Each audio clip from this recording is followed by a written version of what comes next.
Look at my design, I'm a fresh garment. Yeah, my little school is gonna need endorsements. I feel like I'm flying through the best courses. Fuck is wrong with niggas didn't know they know shit. Rappers getting dead, they got fresh corpses. Oh shit. My destiny it look gorgeous. Hey yo, my shit so impressive, they gon' have to forfeit. Cause I got niggas' careers coming up the shortest. I just came to fuck the world, it's gon' need abortions. They gon' have to pass a bill that I'm finna go spend. All this money for my kids, they gon' need endorsements. Do this for the orphans, I'ma cop a horse, straight bush. Your daddy gon' provide the horse. Hey, my mama said don't act unless you fit the horse. Horse, oh, horse, oh. This is just a Porsche. Talking all that shit, it isn't important. I run up in the crib like I'm Big Short. I got with a bag, guess I'm exposed. I'ma need a fan and an outro. This is Hot Squad. This is Kim Ford. I'm who they here for. I'm who they here for. Here one. This is Mitchell. So official. And it's supposed to be a demo with an intro. And it's time to get it poppin' like a rock star. Oh, oh, oh, oh. Gotta be a clean key before I take over. I just need a clean lip that they can't show for. Better watch your mouth on my radio. After saying something, better say over. I think I'm intimidated by my own mojo. Boy, I gotta be a nigga that's on my soul. They want me to drop like it ain't go. Could be lost in the seas, it's a Frank Ocean, ocean.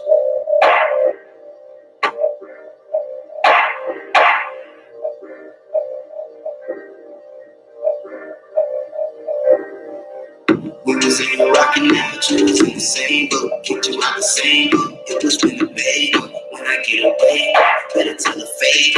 Better say you came, meet you what you did on the same ocean. On the same ocean. My design is a fresh dawn.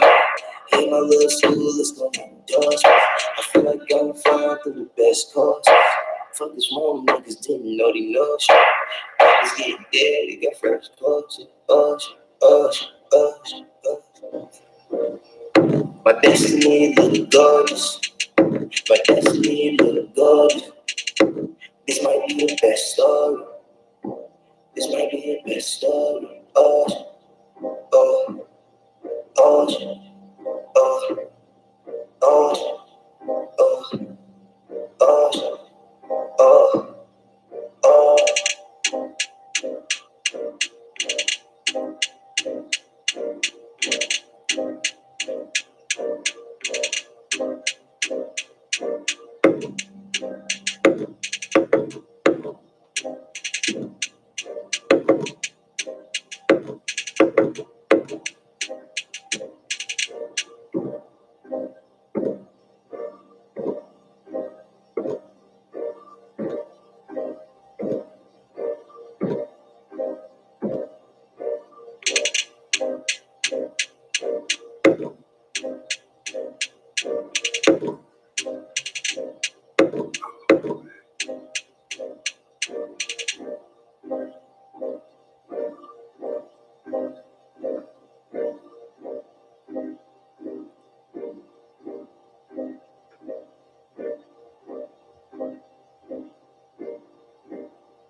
I put this God shit in perspective. Yeah. Hey. Fight. Chaos. People talking about, yo, are you sure you believe in God? Do you believe in spirituality? Do you? Are you guys confused? Yeah. On this planet. So what do you do? So what do you do when you so official? And what do? They come up to me to give me attention. So what I got changed? So what I'm gonna blink? So what I'm the vision? So what I attracted the magnet? This is a gold tinsel. So what I'm the sun? I cannot neglect. I'm gonna need the silver. So what I'm the best? The outlet. I'm gonna be a nigga. So what she was wrong? If I don't be wrong, I'm gonna be the villain. So what she be on? If I don't be off, I'm gonna be the victim. And growing up, say I go crazy, but I should stop acting crazy. I've been going through ascension, ain't no time to explain it. If all else fail, I'll shopping with facts, will never go brainless. So what if I'm wrong? I'll never go wrong, I'm writing the pages. Boy, you wanna meet up in other dimensions, I've been through the phases. Engage me in some new ways, you did I sign the engagement? Basically, I ain't a plain J, I don't shoot past the basics. If I bring the tree of life, I'm gonna be lit up for saving. Ash fell out of the ashtray, shadows that came out the agate. Bad woman to a Catholic, Vatican know it's the last days. The end of the world was ending my world for new neural pathways. Hey, they cannot stop me, I'm gonna make it out, get out of my bag, wait. I'm way too young to be guessing, way too young to be guessing. I'm way too young to be guessing, way too young to be guessing. Strategy all in my moves, so I won't feel if I mess up. I'm way too stupid for stressing, way too stuck on perfection. Think you worried if you stop smoking, we'll start eating edibles. Last bites has the evidence, why did I hire the get-go? Girl, you been fucking with bums, and most of them ain't out the ghetto. Baby, so I finna meet, put her get medicine tempo. Highway sleeping beauty if she acting like Maleficent. In cuff season, missing episodes, get ready for the settlement. King calling me an ebony, now I'm not climbing with negligence. I feel like Almighty God, body in the flesh, and it's effortless. I had to humble myself before I indulge in the beverages. Y'all probably think I'm the exorcist. I'm the O's in the Exodus. Hey, you should have known about his excellence, subtlety, even in elegance. This shit ain't for entertainment purposes, I'm getting it elements. Ego out of body too, I can see it in my absence. Either way, I am a god, but you gotta address the elephant. I'm too busy getting rich, I don't gotta impress the president. You already know I'm a Spartan, and I'm a spar with the veterans. So what do? The hood is sick and you all in love. But what did you do? You got you a change from selling them gas. Yeah, I be preaching this hook like I never served your auntie. I used to work for Obama, change never could have stopped me. He probably thought I was Saddam, I probably thought I was a Ghana. The gas make him think I'm dead, the bombs really just gone. Damn, they ain't had to send the news, this nigga could have just called her. Yeah, I'ma make it past 25, I'll be honoring Donda. Hitting over in my money phone, he won't hang up, he see 44. This shit is gonna hit a funny bone, nigga pull up in the foreign course. Dilate from the undertone, expand my wings in the upper dorm. Kick out my feet with my jumpers on, show off my shit out my comfort zone. I caught a breath in the atmosphere, I had to gas up my morality. Dream soul to the masses, sleeping on the immortality. They wanna keep me immortality. Yeah.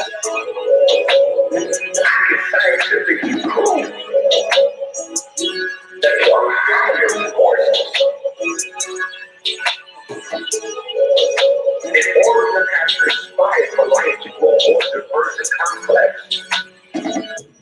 that takes work, creation, the act of creation. That takes work. We have a brain designed through the eyes to gather and store information in the mind. That information in the mind is transferred to the plasma in the body via your mitochondria and the structure of water in your cells to the histones. Those histones then speak to the DNA directly and tell the body how to build and change and grow for the environment. You are here to win. Welcome, ladies and gentlemen, to your transit talk. I know y'all heard them sirens. Thank you guys for your patience. I want to get more into the habit of jamming out, playing some indie talent, and just jamming out with y'all. If any of you are indie artists, email me your songs. Just make sure they're not make sure they're free songs. Like, make sure they're not songs that if I play, I'll get copyrighted for. Just so that my whole video doesn't get blanked out or anything. But other than that, other than that, y'all are amazing. Let's see.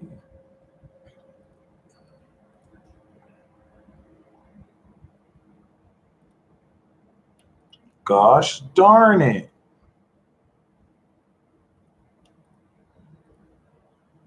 Gosh darn it. I have this labradorite crystal, by the way. Shout out to Chad the Maverick. Chad the Maverick was my very first cosmic energy tune-up. For those of you who aren't aware, I am offering cosmic energy tune-ups. They offer healing, but it's less about the healing, I would say, and more about really being put in a position to have your energy tuned up. I'm really good at this. Hold on.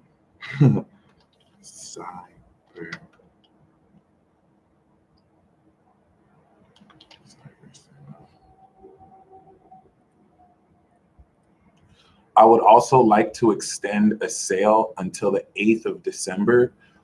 If any of you go to my reports tab, okay, and you get a, this only applies to my career tarot report, my career tarot report, my love romance tarot report, and also my peace package report. If any of you would like that, half off, they're what, $50? So you can get a half off for $25. I'm hooking y'all up. Just make sure you, it's gonna run to the 8th. Just make sure you download the link. And if you order, I'll make sure you download it to schedule. Okay, shipping platforms. But yes, Chad the Maverick was my very first cosmic energy tune-up. They're back. They're back for a limited time for $100, and it's an hour session. I do the session for 30 minutes. Shout out to Healing Elements, and then for 15 minutes after that, we go more into the tarot to go over the energy session, and also 15 minutes after that, Q&A. So what I'm going to do right now is I'm going to offer a partial free tune-up session. The moon's in Pisces, and I really want to bless y'all with this.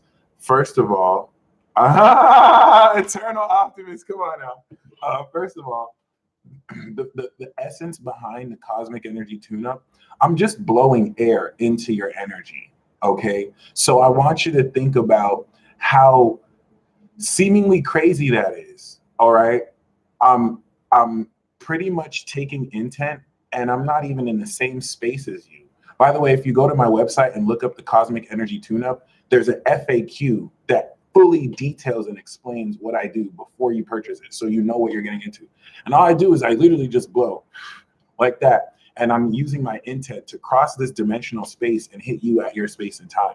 So I want you to think very seriously about how seemingly controversial that is. Some of you are Reiki healers. Some of you do long distance healing, so you get that concept. But the whole notion of what I'm doing is pretty controversial, because there's so many people who could be very skeptical about that and really feel like I'm just basically shamming you guys. Because all I'm doing is just blowing air.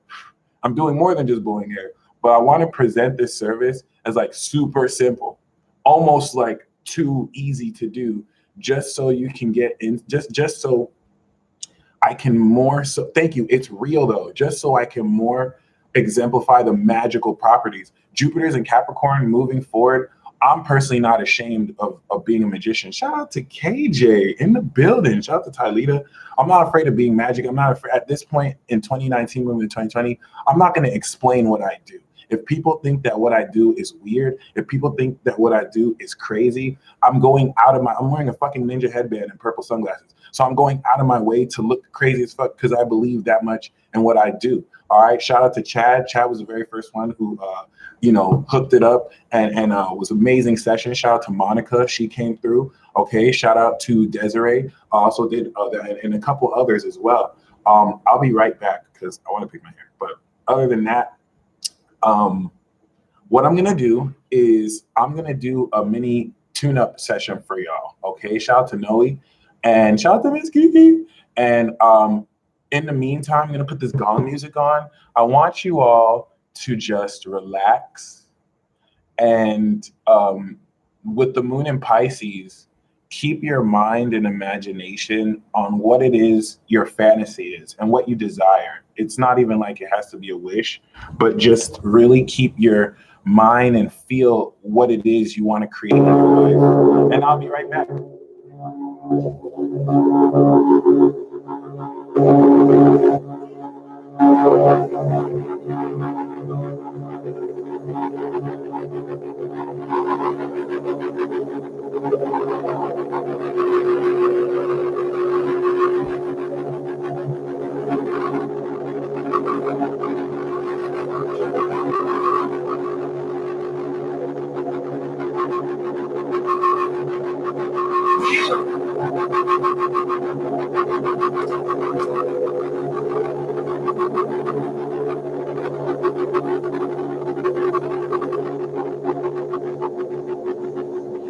I intend for this message of this transit talk to, oh, good question. It's a gong. It's a big ass gong. Let me see if I can show you. Oh, look at the infinite spiral. That's amazing. I'm sorry. I was not expecting that. That was so amazing. I just showed you God real quick. That infinite spiral. Okay.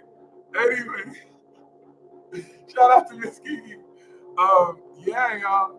I fully intend for this message to bless you all and for the message to be receptive to you, and whatever sticks out, you hear what you're meant to hear.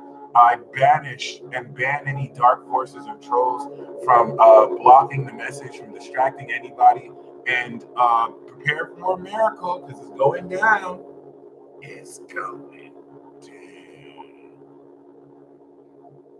What's up, Noah and Roscoe? Ow. All right. So just relax. This is a labradorite crystal that aids in psychic transformation evolution. All I'm going to do is activate my air style, wind style, healing breath no jutsu. And because you're focused on me, just set the intention to receive this healing cool mist. I am blowing it with the intent to heal and charge your energy up. And if you're serious about receiving this, then stay tuned for after I do this. I'm just going to blow 7 times. Okay, pause. All right.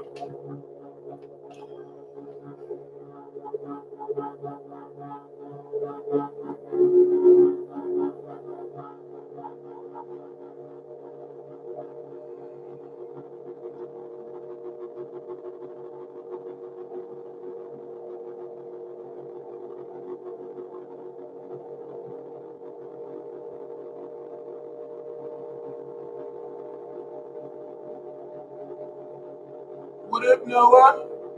Yeah, if you guys want to say hi, come through.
All right, y'all. Someone said, would it be better to face your actual direction in real life? Great question. No, honestly, you just have to be receptive because this wind blows in an omnidirectional sense. Great question. So I love this labradorite crystal. It feel amazing. Thank you for the donation. All righty. So really keep that in mind once again, because a whole lot of how you personally really connect with this transit will reveal a culmination of everything since the cycle started. But first, a word from our sponsors.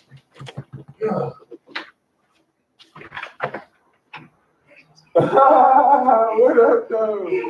Y'all want to say hi to my live? Sure, yeah, sure. What's up, guys? I got the 689 gang in the building. Hi, Cameron. I got the chocolate the other day. It was awesome. And, Oh, yeah. yeah. Did you guys enjoy anything? No, not really. My mom did, though. My aunt. That's what's up.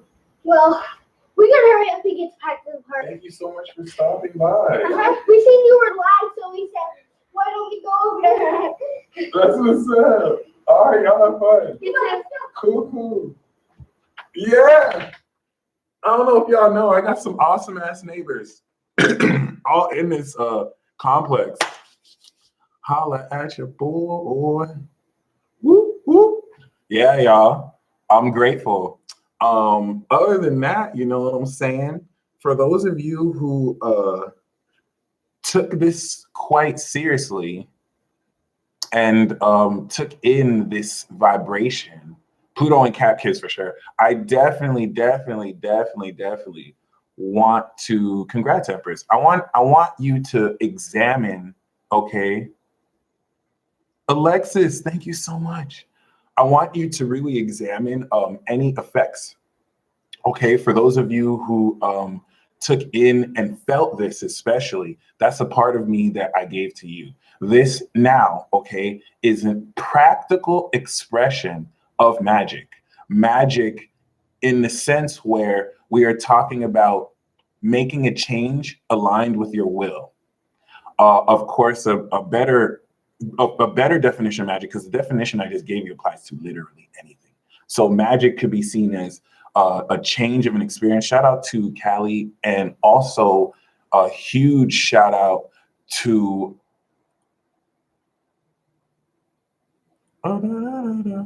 Joshua Backing. Good looks, bro. Hook me up with a dope book. Magic can be explained as changing consciousness according to one's will in ways that are not necessarily recognized by postmodern scientific finding. Okay, it's very important because now that we're having all this Capricorn energy that's trining Uranus and Taurus, we're finding more practical means to do magic shit. Okay, that's why I play this Gong music and I blew this in. It requires a certain level of crazy, a little, see, people don't realize narcissism, craziness, they're not bad. They're all facets of your being. It's disorders that make them bad, okay? Name one genius that ain't crazy, okay? Takes a little bit of craziness, but a lot of bit of confidence and just the knowing to really open up and do some shit like this, where majority of people will think that I am either a loser or just crazy for truly believing that blowing in this space had any effect on you, okay? Everything about this is completely controversial, and Neptune in Pisces is allowing you to blend the boundary between what you think is real versus what you perceive is fantasy. Shout out to Nancy. Nancy also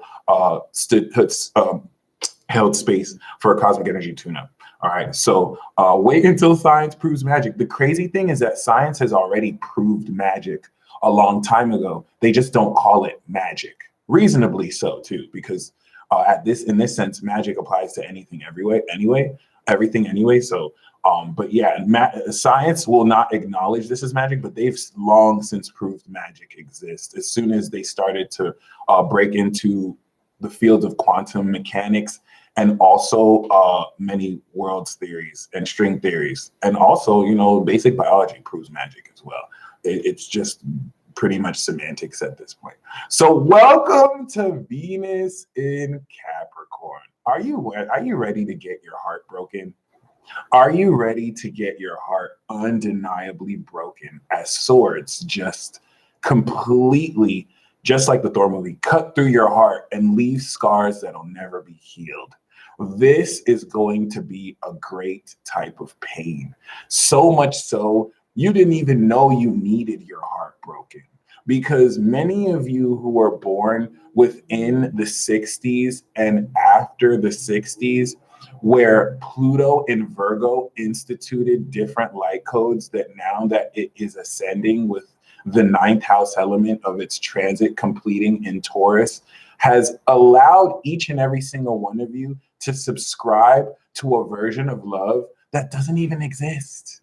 And it's not your fault. And as such, especially when I did this energy tune-up, okay, there's still some residual guilt that some of you hold.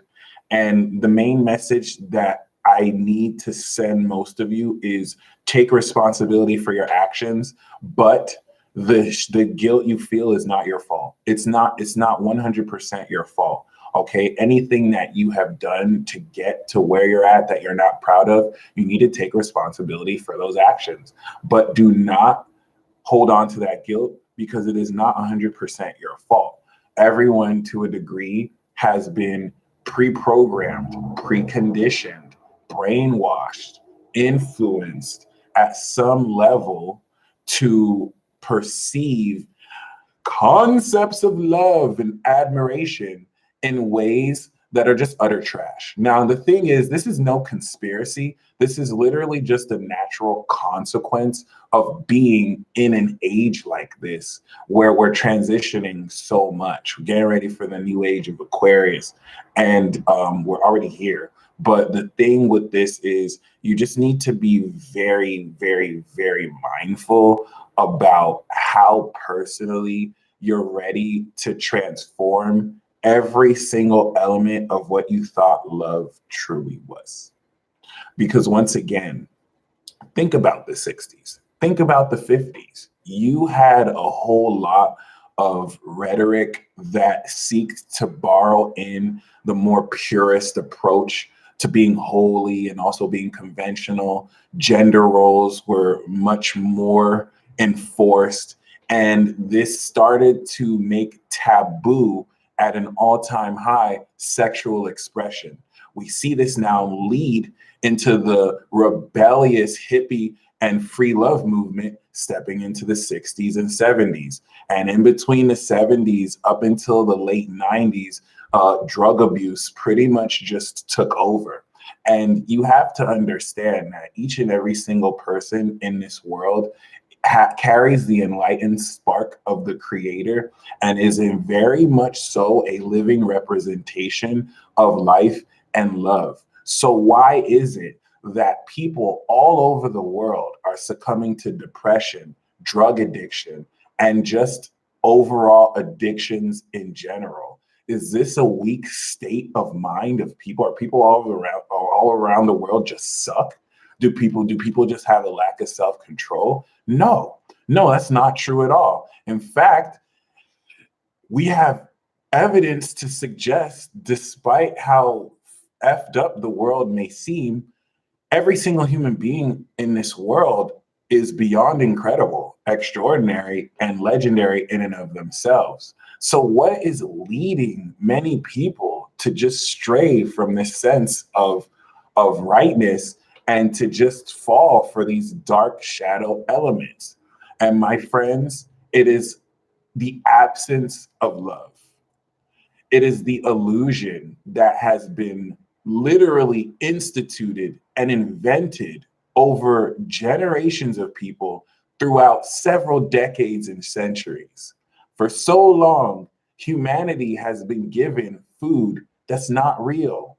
Humanity has been given substance with no substance, being given these propaganda, these messages that you watch consciously once, but you don't realize is ingrained in your subconscious forever. Long since after you've forgotten about what you watched and ingested in your diet, you don't even agree with what you watch. Doesn't change the fact that your subconscious takes it in and is influenced by stuff that you don't even agree or believe in. And so this is the first generation that has had to deal with the consequences of mass journalism and mass media broadcasting, seeing hundreds and hundreds and hundreds of individuals project their energy through vocal voice. Even this right now, like Limitless, like Limitless. So all of this is definitely still influencing you, exceptionally so. And all of this is getting ready to be confronted. And the reason why this is important is because you have this media and it's not just the media to blame, just everything, where people are being sold dreams that are not real. And guess what we have now? And I'm paraphrasing Ravi Zacharias, but we have a generation here that's waking up and realizing that everything that they ate wasn't real, and so they're still hungry. So many of us have been fed bullshit messages by songs, movies, and shows telling us and teaching us how to love when those same people were flawed and still didn't have the answer themselves. Not to be confused with Sway, who apparently does have the answers, actually. So this is very, very, very important, because now that this facade is fully dying, and this is not speculation, this is a fact, okay? Saturn is conjunct Pluto. And that means ever since the last time Pluto was in Aquarius, pre-1776, or before in Capricorn, pre-1776, everything from 1776 up until now is effectively getting its ass torn in and dying a cold, miserable, harsh death. And so your heart is going to be so betrayed, because the love that you have so desperately wanted to believe in, despite the divorce rates, despite the friends and people around you not really keeping true to that love because it's not meant to be like that. And besides you having to have cognitive dissonance and lie to yourself and just hope one day, imagine you literally leave it up to hope. The person that you're going to spend the rest of your life with, I hope that I'm going to meet someone one day. You know what I'm saying? It's all based on a lie. And this is all going to come crumbling down. And this is not bad, because what this is going to leave in its destruction and wake is an actual authentic version of love that is real and not fake as all hell. This is not to say that there aren't people in this life who do not have good and happy marriages, okay? But I'd rather you see them as the exception and not the rule. This is your opportunity to transform this season, your understanding of pleasure, sex, and love, but it's going to happen anyway, okay? So I just want to once again bring up the fact that humanity up until this point has been presented with illusions and has been eating these illusions, chewing on false substance, realizing that the false substance they had was an illusion, and they're still hungry. And you can escape with as many drugs as you want, but it's not going to fill that void that can only be filled with the love of God, with the love of the universe from you and me, okay? So if you choose to accept this mission, get ready to fuck shit up. Anyway, other than that, what's getting effed up, by the way, are the falsities when it comes to the expectations placed between others who should love each other unconditionally. Yes, I said it. Other than that, though, welcome to Venus and Capricorn. This is going to be very haunting. What's really great about this, though, is that undeniably, after this transit, the directions and the decisions that you make when it comes to interpersonally dealing with others will transform forevermore and will never be the same. We're bridging in a 6+ month cycle with Venus that was in Cancer, 2 of Cups, and that's completing. So when Venus was in Cancer, you developed and started building the work necessary to manifest a mutual union of love that will be manifesting physically for real in your relationships with other people. Only reason why this is going to be all dramatic is if people around you or yourself don't have integrity, oh my gosh, this is going to be ugly. Especially with some people that will be trusting you with their hearts and vice versa. This is what can lend to some people being seriously heartbroken if this happens and that trust is abused because one or other two people don't have pure integrity. It's one thing to have integrity. It's another thing to have pure integrity. The psychic connections that you've been having with multiple people that have been hard to understand represent a cosmic force that is expressing itself through the individuals you frequent and connect with. And all of this is now coming into greater understanding and shocking clarity. Shocking clarity. So let's get this transit talk started. Yes, April, they can and they will. Let's get this transit talk started. What's very, very, very important here is that a whole lot of your heart has gone through the goddamn ringer. And this transit started the 26th of November, and it's going to end the 20th of December. The sun will be 28 degrees Sagittarius. And so, first of all, I want to highlight how this incredible transformation of your heart entails undeniably an ascension of your consciousness. Venus is going through Capricorn while the sun finishes out of Sagittarius. And so as we ascend our consciousness, our hearts are manifesting transformation, which is very important because the relationships that you manifest this season are going to transform your goddamn life. And I do mean existing connections too. And I do mean connections with people that didn't work out before because both of you didn't level up, unlike now, where you can now connect again. So one facet of this, because the South Node is in play 10 years ago, okay, the South Node was in Cancer. So any type of twin flame, soulmate relationships that were kind of coming into form during 2009, 2010 that didn't necessarily work or led into crazier dynamics moving forward, guess what's coming back? Guess what's coming into closure? Guess what's coming into new beginnings? This is going to bring back the presence of individuals who you may have desired to work something out with, but now you actually can. And some of you may decide to just be friends and just close up whatever that stuff was, okay? Some of you may decide to squash and settle differences. Realistically, most of you will meet these energies in new people. So let's say you met someone you hated, but you had an undeniable connection or it just didn't work out with. You're going to meet someone new who carries that same vibration. So it's still coming back. It just showed up literally today. Ali Aliyuha is already on the money. So keep this in mind because you may not be prepared for how incredible this will be. It's going to shake your soul at a core level.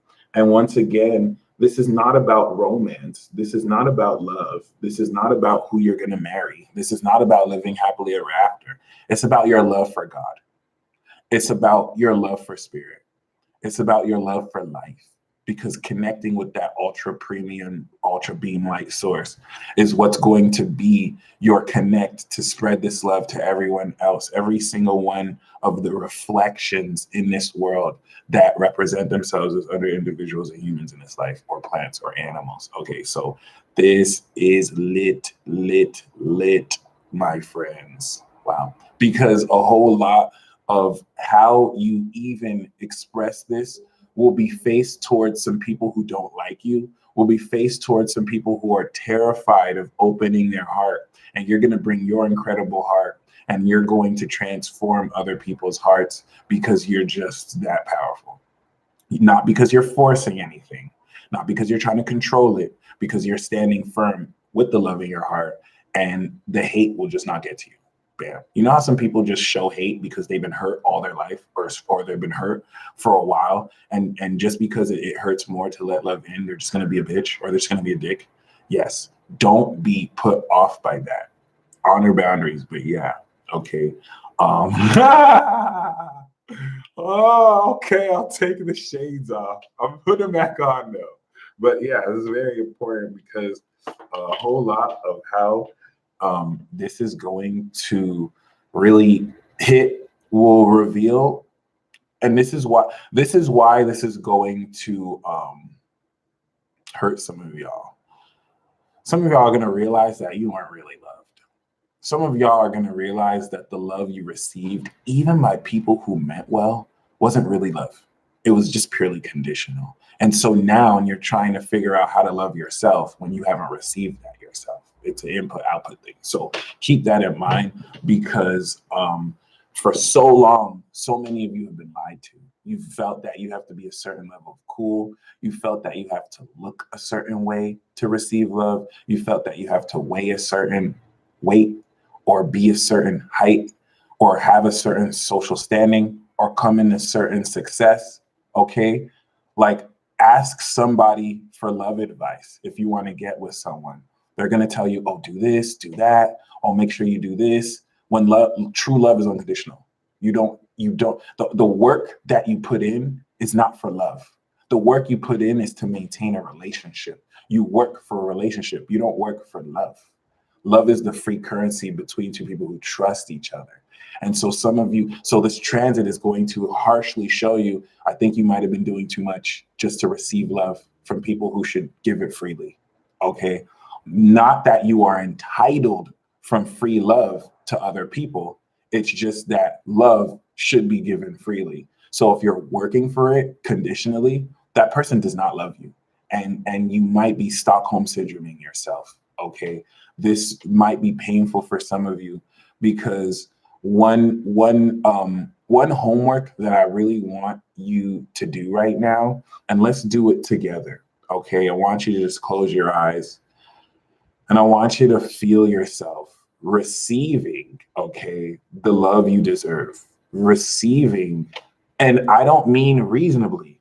I want you to receive the deep love you deserve. I mean, like as if your fantasies came true. And see, it's not really a fantasy though. Like, what do you see? What is your ideal version of receiving love? Not giving love, receiving love. Imagine you have the love of your life next to you and they're just like, again, giving it to you. Some of you are so, even in your obsessions, even your desires, some of you imagine giving love so much you never even considered how it would feel to receive it. Because you're so like, oh, I want to love you. I want to do this for you. I want to do that for you. You didn't even realize, what do you want? What is it that you want to receive? Some of you literally feel like, oh, well, what I want is to do this for them. If they're happy, I'm going to be happy, which is true, but you just played yourself. And I felt this for a long time. What is it that you love?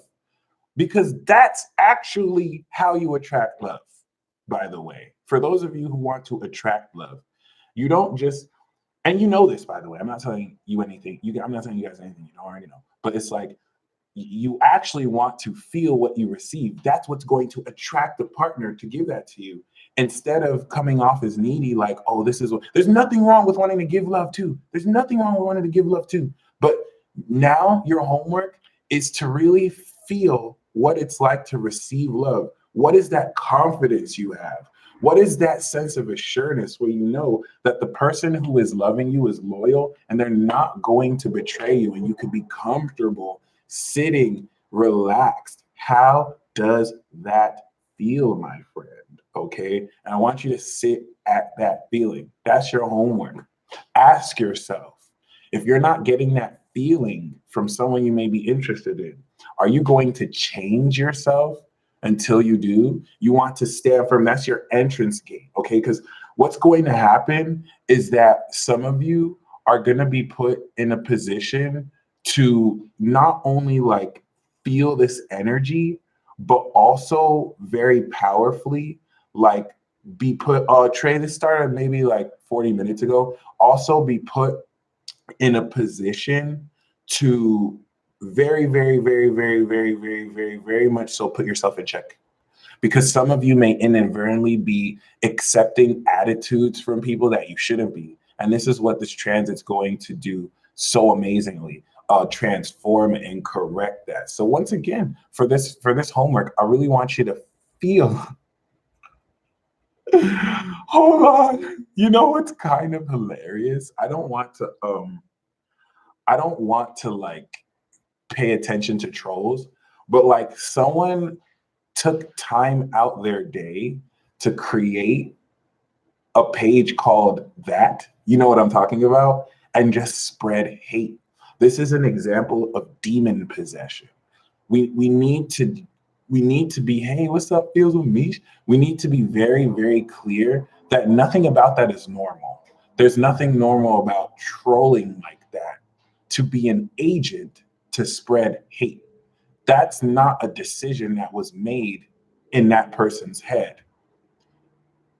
That was specific demon entity infiltration, whatever darkness that person has in their heart. So I'm using that as an example because a very pure transit like this is going to expose the devilish darkness in people, because you're either extremely open for love or you're extremely closed off, and now you hate everything because you feel betrayed.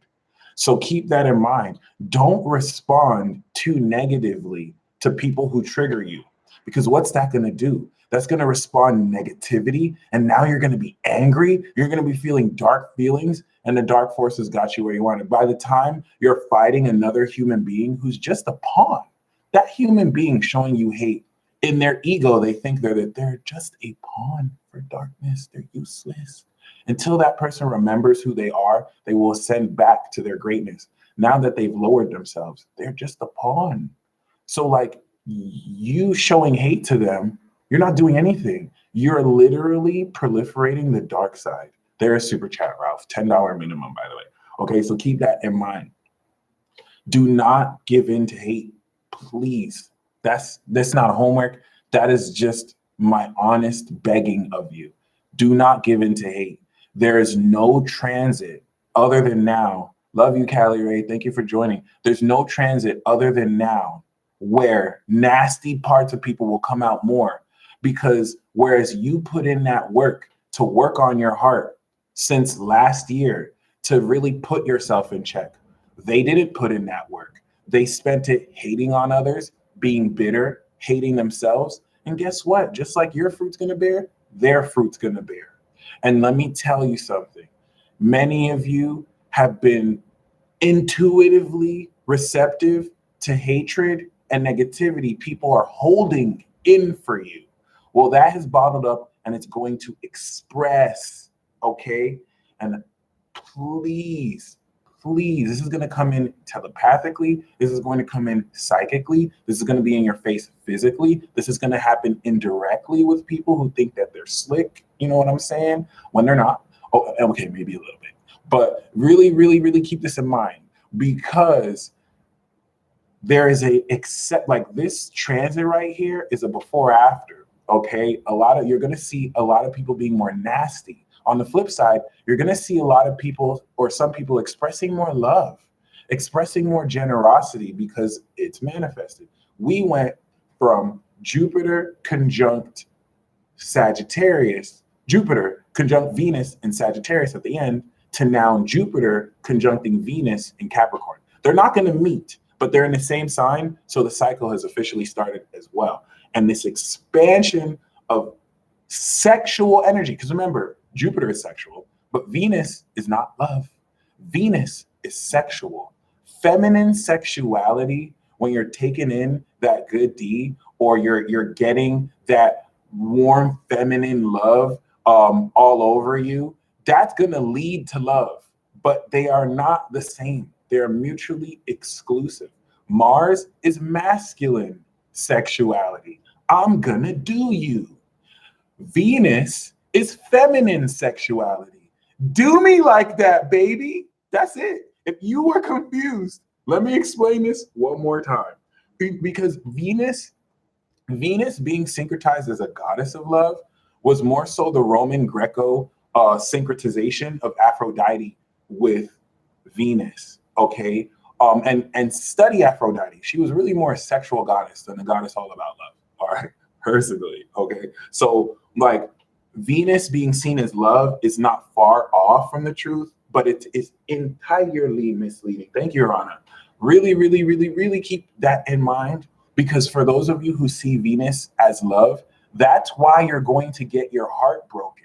Some of you see Venus as love, and then you get piped down really good. Someone gives you really, really amazing sex, and then you realize later they don't love you like they thought they loved you. And then you get heartbroken.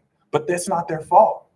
It was all they had the intention to do was please you. Pleasing you is not the same as loving you, although someone who loves you will please you. So they're hand in hand, like the sun and Venus, but they are not exactly the same. Shout out to Summer Solstice, who said Venus is desire. Exactly. Venus is pleasure, Mars is desire. But Venus is desire because desire is a bit of pleasure. So keep that in mind, my friends. All this expansive sexuality that has evolved is now manifesting. It was all like, this is what's possible. This is my vision. Now, this is what's real. You are initializing a new cycle of practical, grounded sexual pleasure and love when the sun comes through with the influence of Jupiter. I'm going to say love in this because it leads into love, though. But really, really keep this in mind. I'm going to say this one more time.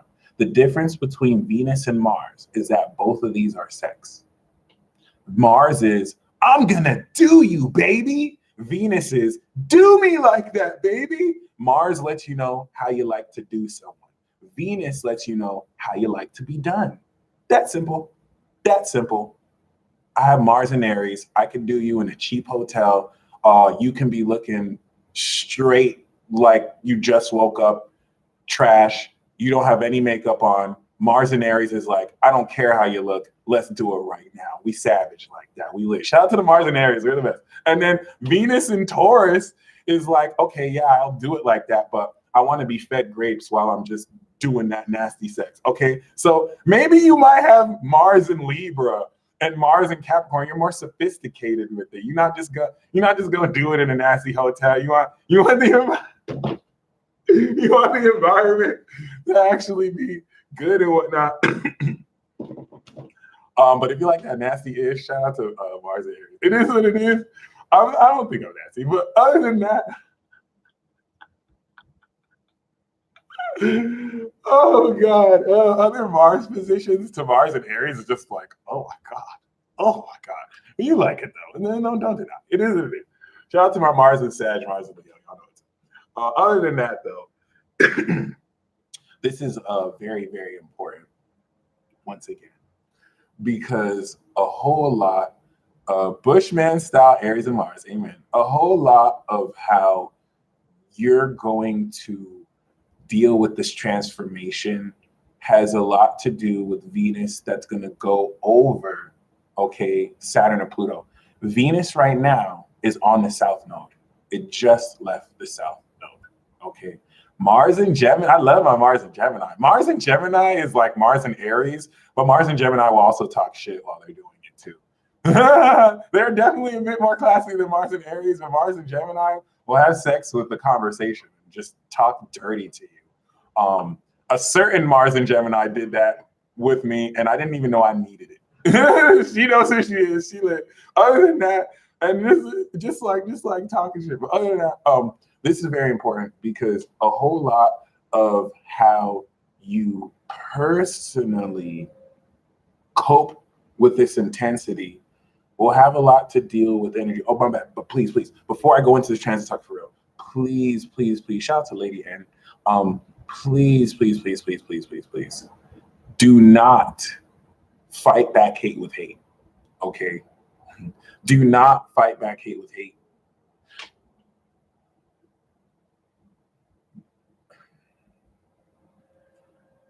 fully expect, this is a cloud ninja headband from the land of the clouds, I believe, with the Raikage's ruler. Fully expect very nasty things to be said about and towards you. They're already being said about you, but fully expect them to be said to you. Maybe not to your face, okay? But keep this in mind, because this is very important. Some of what is said is specifically geared and aimed, regardless of what the person means when they say it. It's specifically geared and aimed to trigger you very deeply, and to trigger anger from you. And you will feel the anger, but do not express it. Let the anger come and let the anger go. And it's not really more so about what people will say. I'm saying people will say nasty. It's action based. People are going to do disrespectful things to you. Not everyone. And in some cases, it'll be the opposite. In the case where people do, because you're going to start to notice this more out, because we're headed into warring periods where it's not really it's more of a spirit that is overcoming the populace. And some people are picking it up. Some people are not letting it infiltrate their hearts. So when this happens, whether you're in public, even if you get embarrassed, don't let your ego flare. Don't let your ego flare. Please, I am begging you. If you slip up once, it's okay. But do not fight back and feel like you need to express anger. Calm down or settle down until you can express with peace or nothing at all. Because in the surface, you'll get that somewhat short-term victory of like telling someone off, but the dark forces have won. Their mission and their mission and their goal was to get you to evoke and anger. Feel it, but let it go. Don't suppress it and hold it in. Great point. But feel it and let it go. Okay? Trust me, you're not going to feel like doing this. And I have Mars and Aries too. I'm not going to feel like doing it too. I give you this advice. The moment someone telepathically talks shit or disrespects me physically, I get like, what the fuck? Whoa. So like, I'm taking this advice too. Okay, I'm peaceful, but there's a part of me that isn't always. So keep that in mind. Yeah, don't fight back this negativity. Apparently, I'm frozen for some of y'all. Okay. I hope y'all can hear me too. But yeah, this is important because now Mars is sextiling Venus, or Venus is sextiling Mars. And this sextile is activating an important cycle that is going to, through practical action, manifest the deep sexual pure energy that you have at your core. And this is going to bring into play incredible unions between you and other friends and soulmates for the purpose of operating off of that depth and core and now breaking through incredibly. Okay. So as your heart goes through this very incredible transformation, I would say what's the most important, other than also following your intuition, is to open up to different ways of connecting through sex, especially because now Jupiter and Venus are trining Uranus and Taurus and sextiling Neptune in Pisces.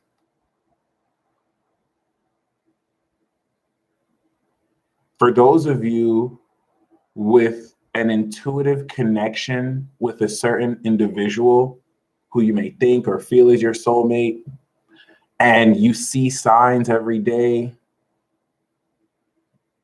interesting, and you see signs every day and synchronicities that draw you, some of you are still going through this, and you're wondering, why isn't this working out, or why is there a dead end, or How much longer do I have to wait? Or when is this going to break through?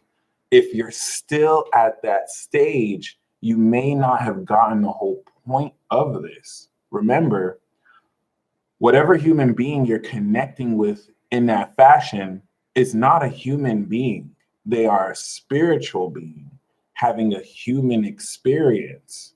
So the whole purpose of them holding space to facilitate a connection that they may not even be fully conscious aware of is not meant for you to be with that person. It's meant for you to be with that spirit. So you're not meant to wait for that person. It's a catalyst to connect you directly to spirit. There's that spiritual connection that exists outside of this 3D that you can connect to real time.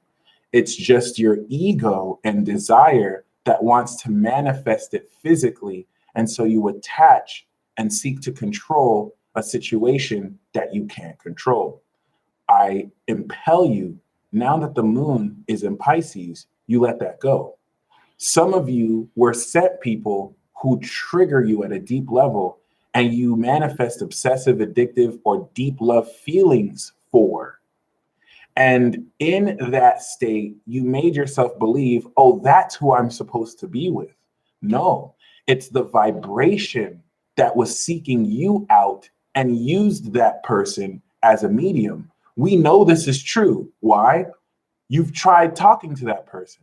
It didn't work. There's a block. They're not interested in you. It's not working. And you're like, why? Well, it's because of the energy behind or through that individual. It's not meant for you to attach to the person and be codependent and toxic. It's for you to deal with that energy. And as you connect with that energy, you're going to manifest the physical representation with your ability to once again release and let go of expectations. It will feel like you're letting go of something you want, okay, but it's going to actually get you what you want. Eleni said we can fantasize. And Wax and Wayne said it perfectly. I've been saying it for years. Stop worrying about your twin or soulmate and start living your life. The right people will show up. So for those of you who want to manifest the soulmate relationship of your dreams, I'm going to give you the run how. Most of you already know this. So everything I say you already know. But I'm gonna tell you outright how to do this now and why it's gonna work. Because it's Sagittarius season, okay? And it's Sagittarius season, and this is in Cap. So the soulmate relationships of a lifetime are manifesting because of the South Node in Cap. This was 10 years in the making. Everything that's manifesting now is 10 years in the making. Everything that's manifesting now in existing relationships is 10 years in the making, okay? So keep this in mind. Someone said, what about fantasizing? Or can I fantasize? Or we can fantasize. So the way to manifest this is through fantasizing. The way to manifest this is to spend 24/7 constantly in fantasization. Shout out to Rachel. Spend Smart, Live Happy. You must spend time in fantasy. Now listen, some of you have gained signs for people that it doesn't look like it will work. You need to have faith. And you have that faith by letting go. Now, when I say that you have to stay in fantasy, you must stay in fantasy because the fantasy holds space for what you want to manifest. Now, you must not attach to the fantasy. You must not attach to the fantasy. If you attach to the fantasy, making it as if it's real, you're delusional because you're not accepting reality. I had to learn this myself through trial and error. You must stay in a state of constant fantasization, but you must not attach to the fantasy. Have the fantasy, desire what you want, hold that space, but be 100% okay that you may not manifest it like you're fantasizing, especially because the universe is going to one-up you and literally like be like, that's what you want? That's what you're fantasizing about? Don't worry. Me and my super cluster friends, we're going to manifest something even greater for you. But you have to express that energy in the universe and show them what you're fantasizing about. Universe is going to totally like shade your fantasy and be like, we can do you one better. But I'm just letting you know right now, like the key here is to stay in fantasy. And to, as you stay in fantasy, be the person in your fantasy in real life, but accept reality. Okay, let me give you an example. All right, let's just say that my wife, Christina Milian, yeah, let's just say that my wife, Christina Milian, you know what I'm saying, is ready to live with me finally. Maybe we were separated for a few years. I don't think you guys know I'm married to Christina Milian. I think she has a partner, but it's all good. It's all good. It's complicated. Okay. So like, yeah, in my fantasy, I'm married to Christina Milian. She's only like one of the sexiest women ever. I grew up watching her kill music videos, and kill as in like do an amazing job. Okay. And you know what I'm saying? Like, I know that I'm married to Christina Milian. And like, why would, isn't she married to the dream? Don't hit me with that. Stop hitting me with reality. Okay, we don't have to talk about the dream. We don't have to talk about the dream right now. Who is an amazing songwriter. Amazing songwriter, actually. Okay. We're talking about my wife, Christina Milian. Okay. Now, even though in my fantasy I'm married to her, now I'm reality transurfing. In my fantasy, I'm married to her. We have children. We lit. In this reality, you know what I'm saying? We're not married. And I accept that. I accept that. Okay? Before, I may not have accepted that. And I would have escaped in my fantasies until my reality reflected my fantasies. Thank God that doesn't happen. Okay?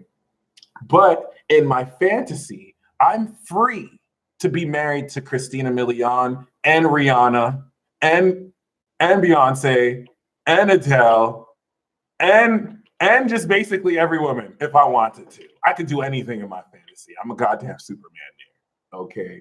So this is where the magic happens. Okay. I've accepted reality. I've accepted that in this real life, Christina Milian, unfortunately, isn't my wife. And that makes me feel a certain way. Life is not fair sometimes. You know what I'm saying? She clearly should be my wife, but it is what it is. It is what it is. I've accepted reality. She's not my wife. I'm still gonna have that fantasy though, but I'm still gonna be open for what happens for real. So here's the magic. Because I still believe in this fantasy, because I still, now mind you, it's not that I'm hoping one day we'll be together. That's not the point of this fantasy. The fantasy isn't that one day we'll be together. No. The fantasy is we are together. We are together. We make love every day. Okay. No, maybe not in real life. Here's the magic though. Because that's the vibration that you're holding space for, the universe is like, okay, well, you've been fantasizing about Christina Milian. That's never going to happen for real. But I got something better. I got something better. Here's a woman who resonates with everything you like about Christina Milian. And guess what? She's real. And she's perfect for you. So, okay, because of your fantasy, yeah, you didn't get in a relationship with Christina Milian, but you pretty much manifested her. Maybe not exactly her. And this is how the universe co-creates with you every day. This, my friends, is the science between Pisces and Virgo, making dreams come real through truth and vision. Boom. So this applies to manifestation. This applies to love unions. This applies to almost everything. Okay. Spend time constantly sending, like not just fantasizing, thinking and feeling, just like Abraham Hicks says, thinking and feeling everything that you want to manifest. as if it's already manifested. Feel it. And this is where, once again, for the homework, what is the love you desire to receive? What is the love you desire to receive? Okay. What is the love you desire to receive? Does it have to be a celebrity? Not at all. I was just using that as an example. But what is the love you desire to receive? What does it feel like? What is happening? Not the love that you want to give. What is the love that you desire to receive? Okay? Because when you feel that love, when you feel that unconditional love, when you look and envision and fantasize about the way that someone is treating you, the way you wish to be treated, and you put that out to the universe, when someone isn't treating you like that, you're not going to compromise. You're going to be like, that's not what I desire. This isn't what I want. This isn't what I deserve. And you're going to hold that space. And by doing that, you're sending to the universe that this is the love that you want, because you're rejecting that which you know you don't deserve. Okay? This is so important, because what some people do, they want love so much, they're willing to compromise what they know they deserve just so that they can feel something with someone. And we've all been there. It's nothing to feel guilty of. Okay? I want love that is not thought of yet. You are welcome to fantasize about that. So do this homework. Okay? Do this homework, and like, just like do your goings abouts. Imagine as if you're receiving this love. And the best way about doing this, is it possible to fantasize about yourself being famous and great instead? Trace spells, do that. That's going to be a part of it anyway. This doesn't have to be one specific thing. In fact, homework number 2, let's all do this. Like, well, do more like what you're doing. Janae Aiko, we're also married in my fantasy too. Janae Aiko is like my spirit guide, my best friend, and my wife. She doesn't know that yet. I haven't met her in this lifetime yet, but one day Janae will know of our love that we share. We even have the same Venus and Taurus, so we're twin hearts. Okay, Janae Aiko, if you're out there somewhere, the peace dealer loves you. You are truly divine, and I'm gonna stop embarrassing myself. So anyway, this is very important, because like the fantasies that you have, she's divine. She's beyond perfect. Okay, I thought I was about to finish some magic right now. What? Oh, sweet.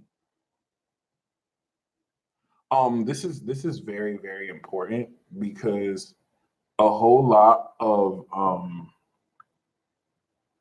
what you're fantasizing about, it's not really fantasy. What you're doing is you're channeling, okay, Neptune and Pisces, and you're creating your reality. You're dream working, you're dream mapping, okay, potentialities and possibilities. And in this real world, you're making it happen. But you have to give faith and just allow things to happen. So it's like, have faith and just let things, don't worry about how. Just really have faith that it's working out. Not that it will work out, that it is working out. Present progressive. Ooh. Okay, so once again, it's not really even just fantasizing, okay? You really want to, the Spark Notes version of this is, imagine your crush has a crush on you. How would you feel if your crush had a crush on you and was obsessed with you? How would that feel? Right? Some of you imagine the other way around, just you being obsessed with your crush. Oh, I wish my crush would let me be obsessed with them. Switch it around. How would you feel if your crush was obsessed with you? Okay? Fantasize about that. And the reason why you want to fantasize about that is because there's certain energy you release. There's a certain way your body steps in. And now some of you are going to feel weird because you're not used to that. Some of you are going to feel like, wait, this person likes me? This is too good to be true. And this is why this is going to be very painful for some of you, because you're going to realize that the love you've been sold is a total lie, that there's unconditional love out there for you. And this whole time you thought you had to be someone else, when all you had to do was be you. All you had to do was be you. Please understand that some of you don't realize the reason why certain people you like are keeping distance from you is because you're the real deal, and that scares them. You represent something so different to them that they don't even know how to connect with you. You think they do. They really don't know how to approach you because you're nothing like they're even used to. So they don't know if they're going to turn you off. They don't know if they're going to like not impress you. They don't know if they're going to feel embarrassed. And it's like they almost feel apprehensive from approaching you because you're just so different. Not because they don't really like you, because some of them don't want to really open up in that sense. And that reflects mirroring that you're going through too. So keep that in mind. How would you feel if your crush crushed on you? Okay. And pretty much if no one gives you that type of love, don't accept it. I'm not talking about like real kind love, right? But someone who does kind love like that isn't going to try and get with you. They're just going to show you love. So as far as love is concerned, as far as sex is concerned, as far as sexuality is concerned, you cannot compromise. And don't mess with people who have nothing but sex to offer you. Okay? We don't do that anymore. Keep that in mind. This is like a Uranus and Taurus cheat code. Step 1, relax. Step 2, imagine that what you seek is seeking you. I'm talking about everything you seek is seeking you. This is why I said earlier, you need to act brand new. You're not the same person. You the shit. Okay? You lit. I don't know if you realize, but you lit. Everything that you desire is seeking you. The job you want is looking for you specifically. Oh my God, we need to hire you right now. Okay? The relationship you want has been looking for you. The individual you're trying to date that you love so deeply wants you. And you need to know this. You need to make the step from believing this to knowing this. That's the difference between the beginners and the masters. Okay? Every single thing in your life, every single thing you want, you need to understand that it's not only seeking you, but freely fantasize that it is obsessing and wanting you extremely. Okay? Now, don't attach to this. Don't attach to this. Okay? And shout out to Michael Richards. I'm not sure I'd even care right now. I'd be chill about it. For those of you who are going to take it a step above and detach and just chill, y'all are the true winners. Okay? For those of you who want to manifest and are dealing with these energies, feel them extremely, but don't attach. Just feel it and then release it to the universe. And then it's going to come back. And it's going to be this weird ass tennis game energetically where you're catching vibes, and you're processing it, you're feeling it, you're coding it, and then you're letting it back go to the universe. And this will continue to manifest. So that's it. Step 1, relax. Step 2, imagine and fantasize everything that you desire, desiring you. And you need to feel this. What does it feel like to have things seek you because you've been so busy wanting to manifest it? What does it feel like for someone to want to manifest you? And then as you feel that, go along with your day and just really just in the back of your head, you don't even have to stay fantasizing on it, which is when you revisit it, feel that. And this is how you need to now in your reality be, and that will manifest that. And just do that until it manifests. Accept reality, but feel that fulfillment, and now manifest, co-create fulfillment with the universe. That is how you co-create fulfillment. Woo! I didn't say it was easy. And when you do this, this is going to bring to the surface emotions and habits that want to sabotage you, that don't seek to have your best interests. And you're going to kill it. You're not going to reason with it. You're going to kill it because you deserve better. And you're brand new now. So maybe the old you would entertain that shit, but not the new you.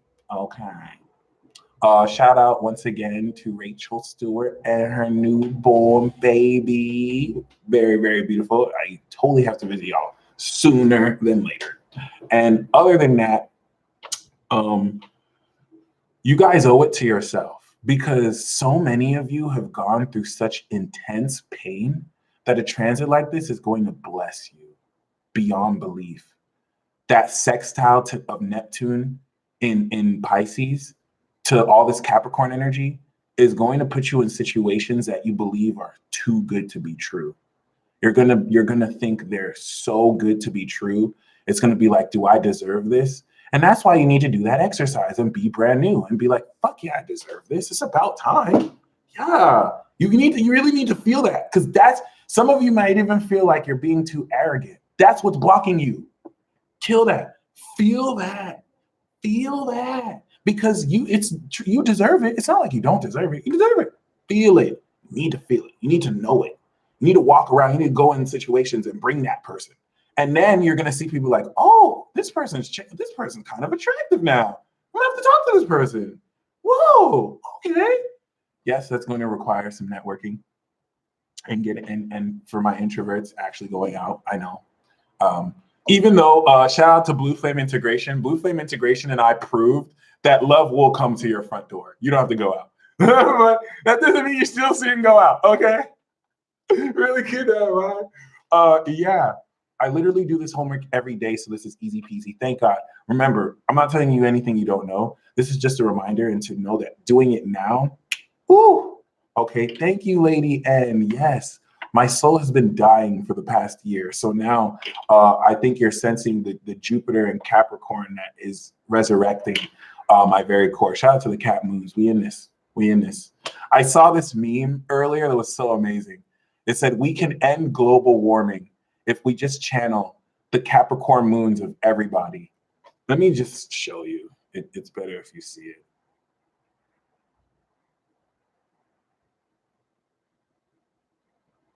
Some of y'all seen this. Only the combined coldness of every Capricorn moon's heart can save us from the scourge of global warming. Okay. Other than that,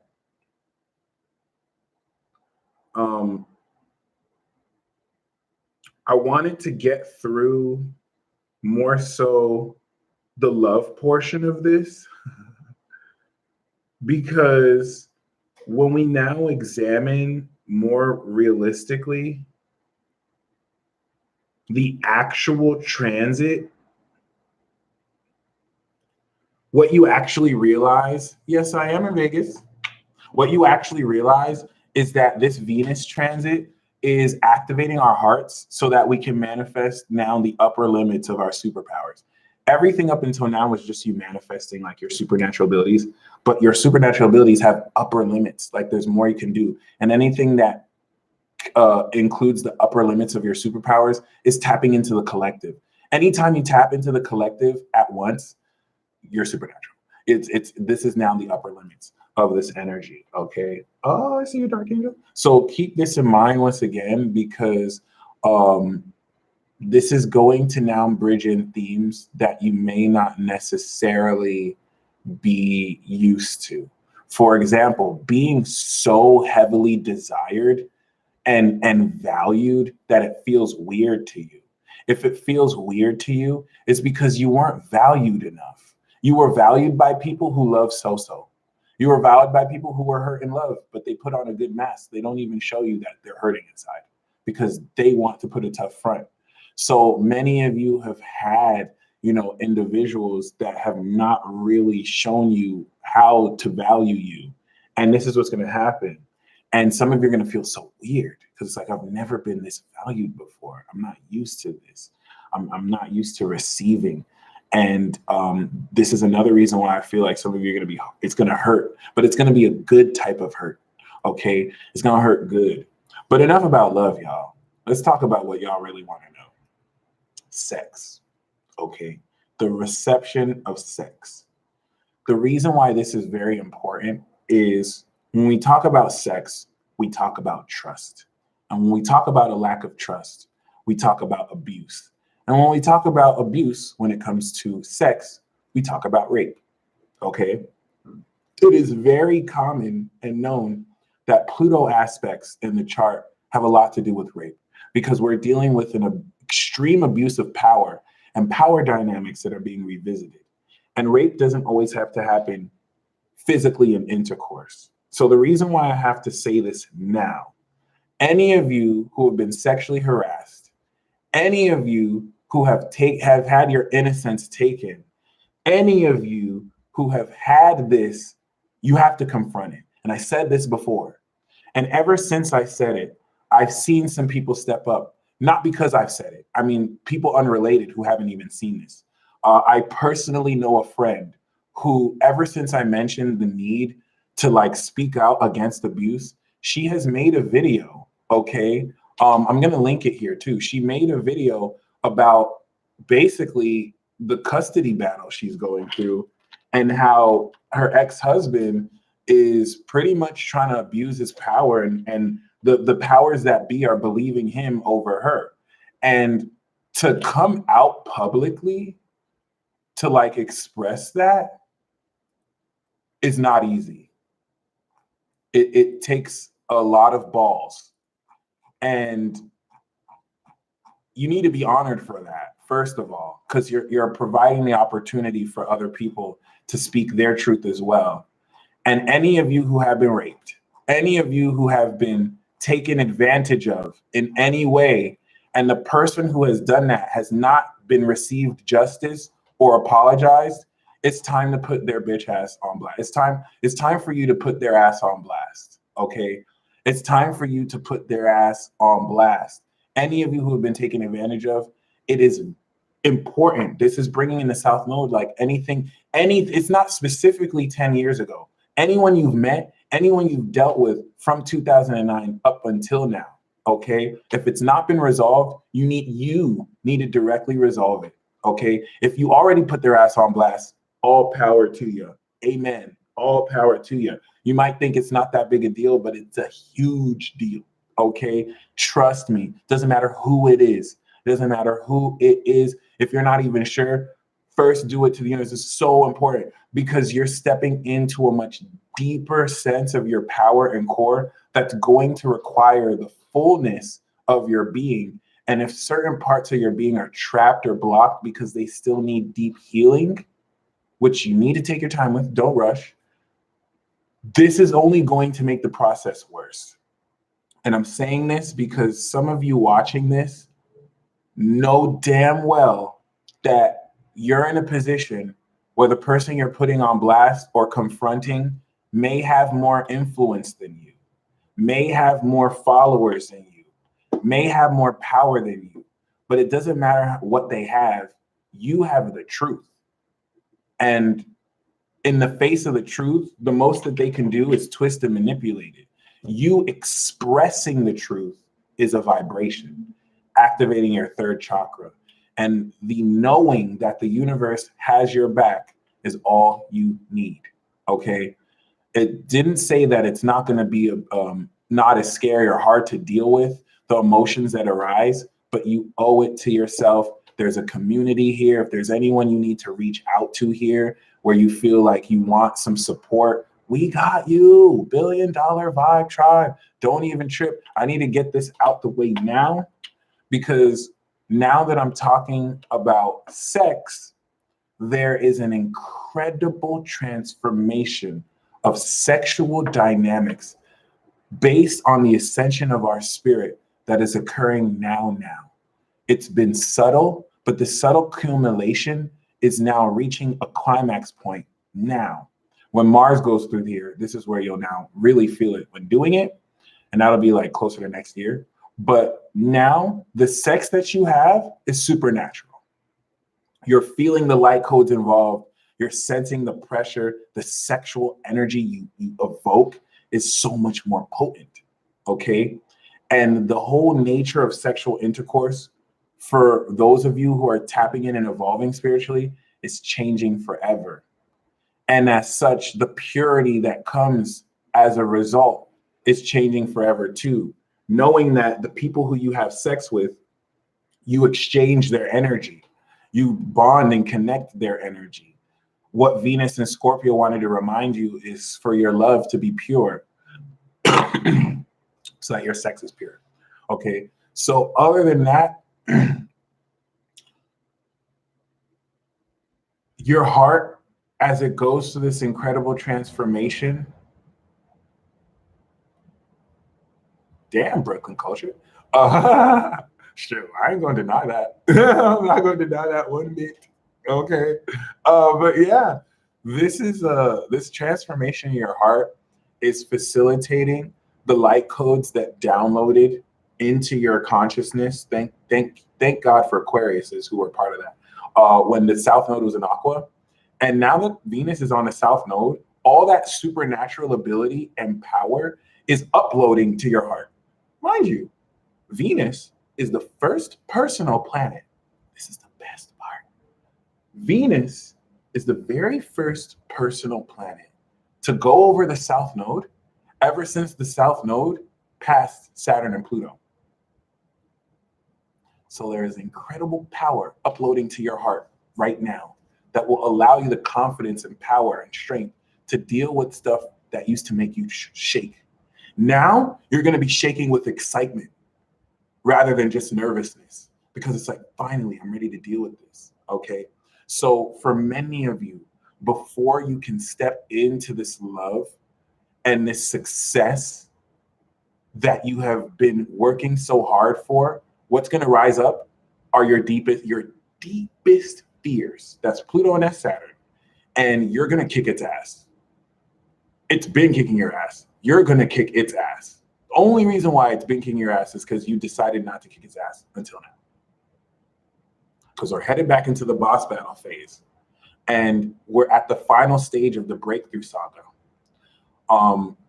Once we step into cap season, we've all fully broken through. So those of you changing habits, those of you implementing greater health regimen, those of you loving yourself more, it's not been for nothing. And all of this is manifesting. We have 3 tiers of manifestation.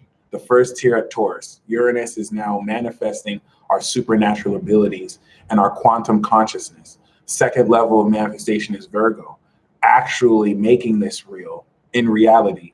And then the third level of manifestation is Capricorn, ascending that manifestation in reality to its highest, greatest level.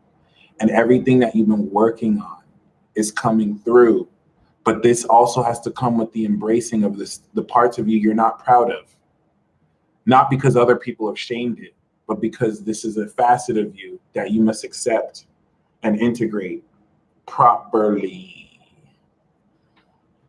Please understand that Venus in Capricorn is less about love, it's less about romance, and it's significantly more about money, value. In this world, we value money. So money, okay? Money. Oh. Your financial situation is transforming because you're ascending.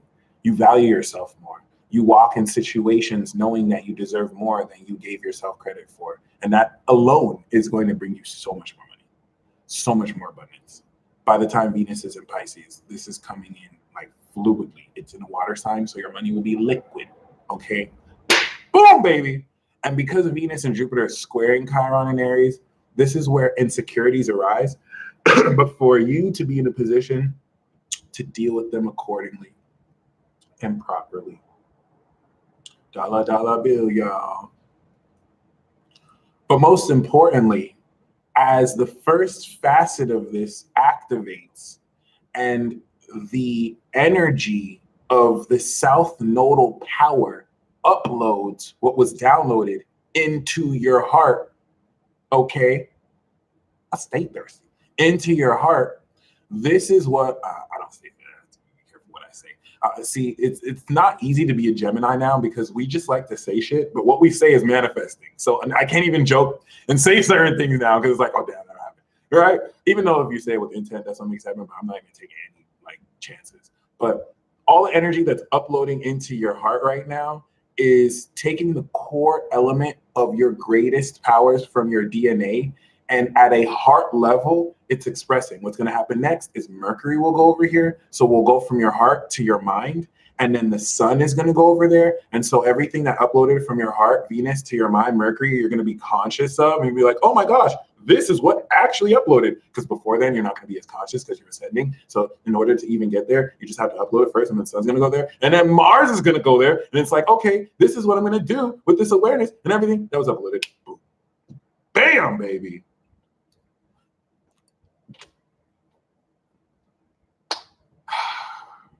It's just a lot happening. It's just so much happening right now. And if you want to tune into this uploading, you need to feel the physical sensation of your power making itself known to you, as will be done so through interpersonal connections and relationships and contacts with people. Discount code Gray Sweatpants. It is print season, ladies. If you want to see that print, it's print season. Ladies and gentlemen, holla at your boys in the building. Y'all been waiting. Well, see, after sundress season, it's print season. So you already know what it is. But other than that, what's going to be very, very, very important here is that there's a transformation of certain complexes in your psyche that will once again kind of change the way you look at yourself. Now, mind you, this will not apply to Sagittarius. This will not apply to Capricorn. This will not apply to Aquarius. This will not apply to Pisces, because you 4 signs already walk around knowing you're the shit. So you guys don't have God complexes. You are God.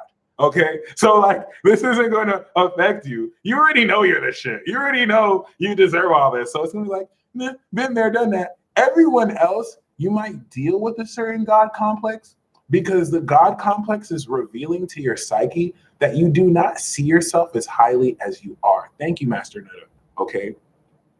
And this is very, very important, because when it comes to this complex, the higher facet of yourself and cosmic mind is now integrating down into your heart and through your being. Mind you, planets move beyond miles an hour, and we're in a limitless galaxy. So the process of this occurring happens at a subatomic level beneath your conscious awareness. And as such, it's not about you being fully aware of the process as much as it is about you embracing the process, knowing it's happening, and facilitating it by doing action to bring more of it out. Okay? That's why I started this by blowing in healing energy, because I'm practically expressing my imagination through physical actions. And it's only going to be through repetition and trial and error that you see how effective each of these techniques are. Practice, practice, practice, practice. And applying the scientific method to magic is the greatest thing you could ever do in your entire life. Just don't expect any results.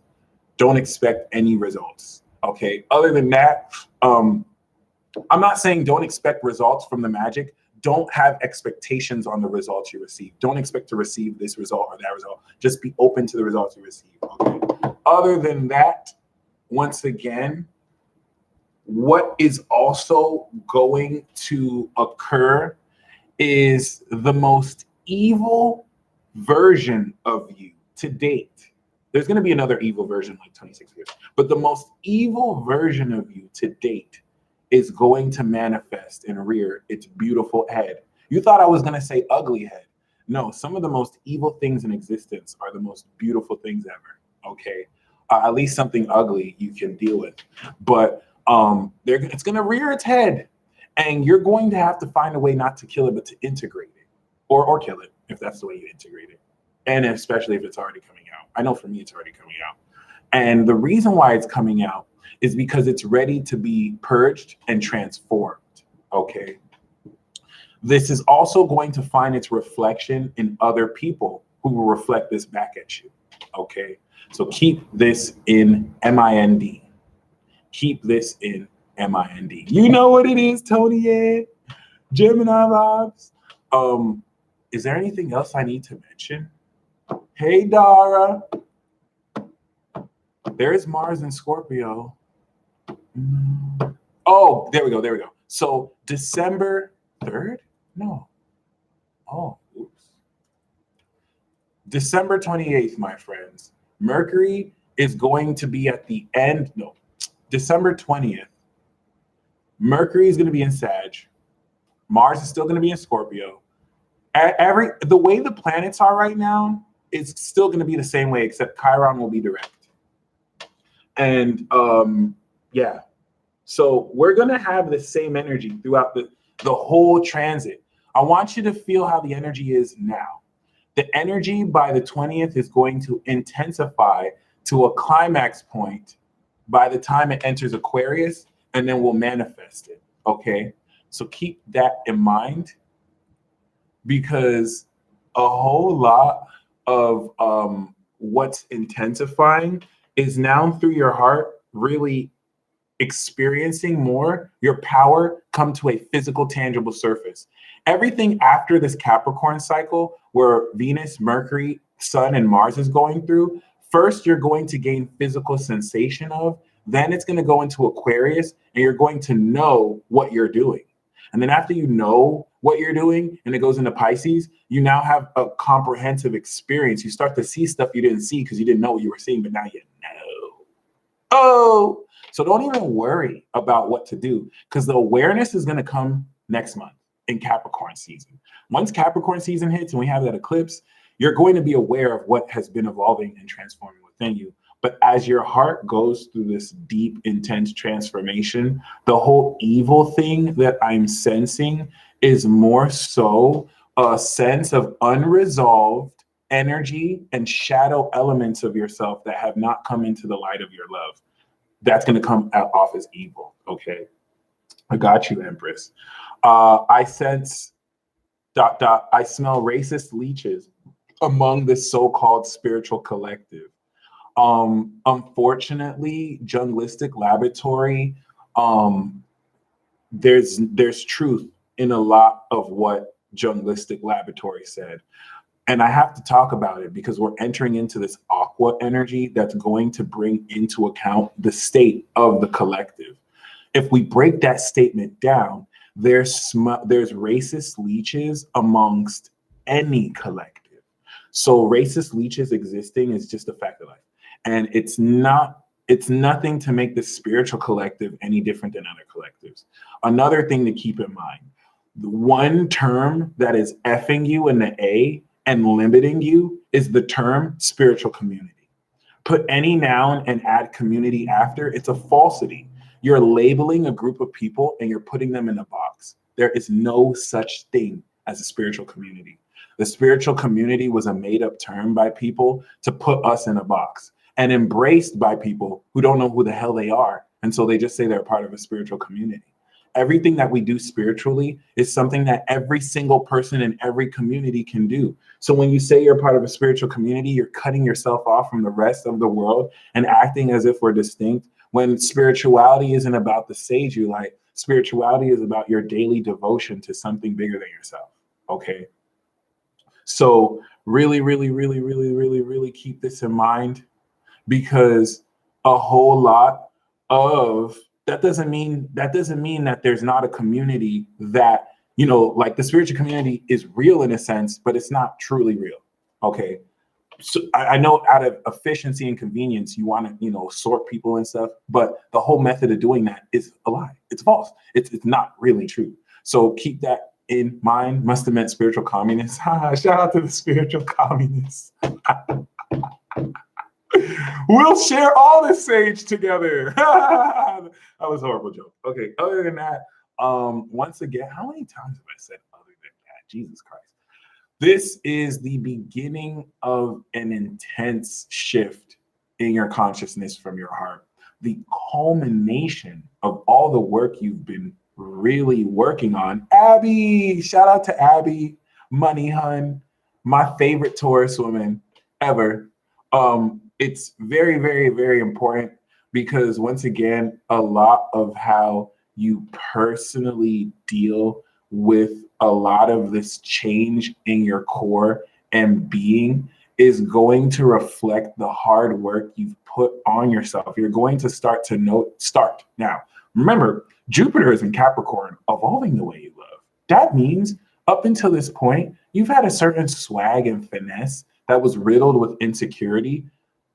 And it's not a coincidence that I say swag and Mr. McSwagger comments. Like, come on, y'all. This is how magic we are. Y'all, did y'all see that? Did y'all see that right now? Did y'all see Mr. McSwagger comment as I say swag and finesse that has been riddled by insecurities, that the insecurities are not here anymore? The insecurities are not here anymore. Jupiter is blowing them away. So you're going to realize, oh, wait, I'm not as nervous as I am in these situations. Oh, wait, I'm actually really sexy in real life. Oh, wait, look at how I'm seducing this person. Oh, wait, look at the confidence that I'm bringing into this conversation. This is work you did.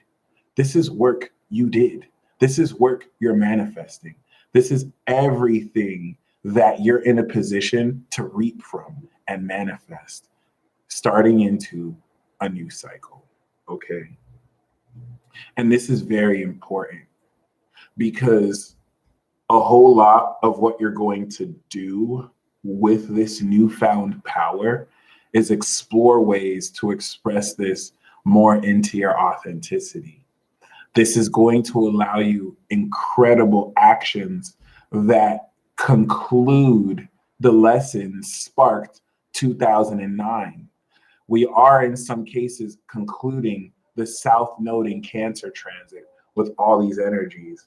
And this is going to bring back the past 9 years and super evolve you through this transformation. But that conjunction that Venus will make with Pluto and Saturn on the 11th, okay, and the 12th and the 13th is going to be simultaneously powerful. It's going to be simultaneously painful and super powerful. And the super powered element of this is, of course, the pain coming in because you're dying to an old version of love. You're dying to certain crushes that you've had. You're dying to certain desires.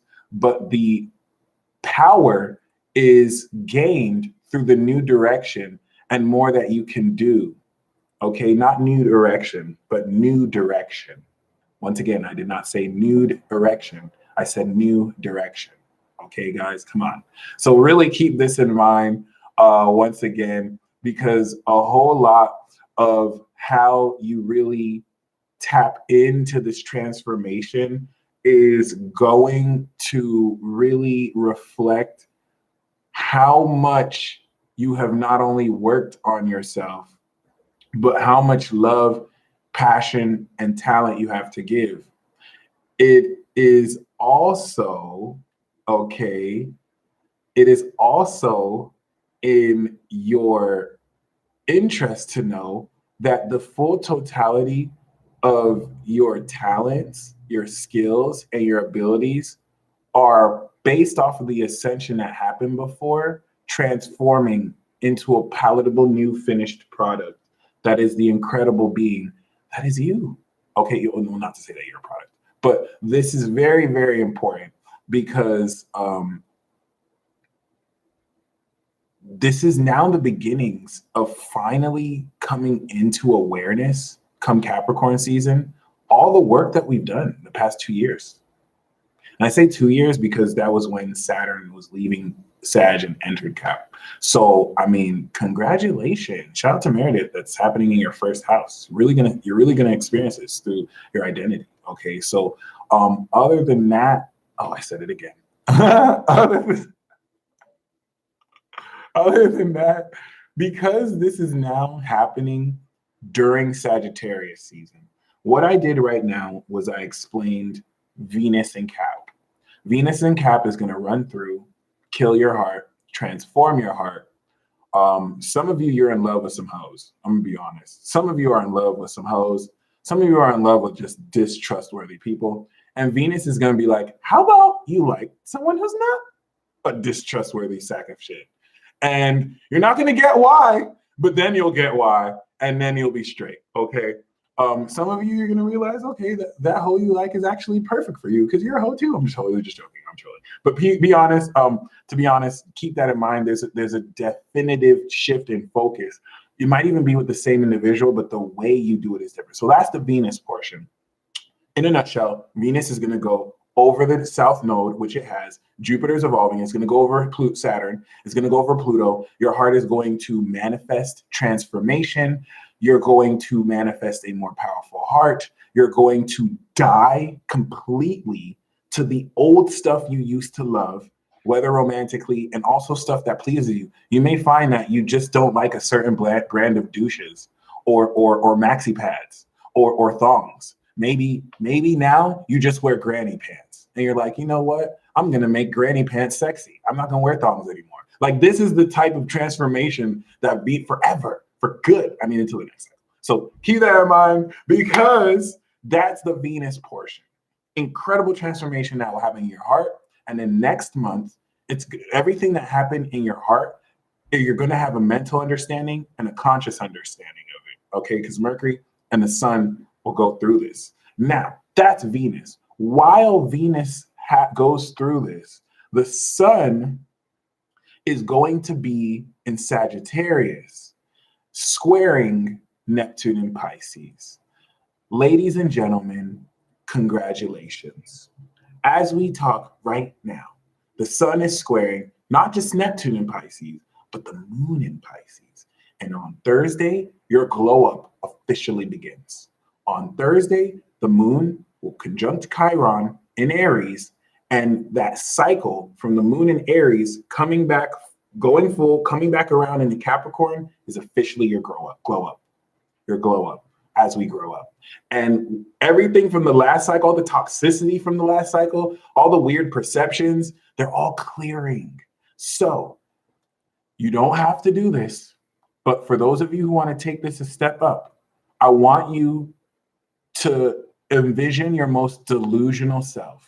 What is the delusional part of you that you know you shouldn't be, that indulges in self-sabotages in your worst habits, okay? I want you to be a total fish tard until Thursday.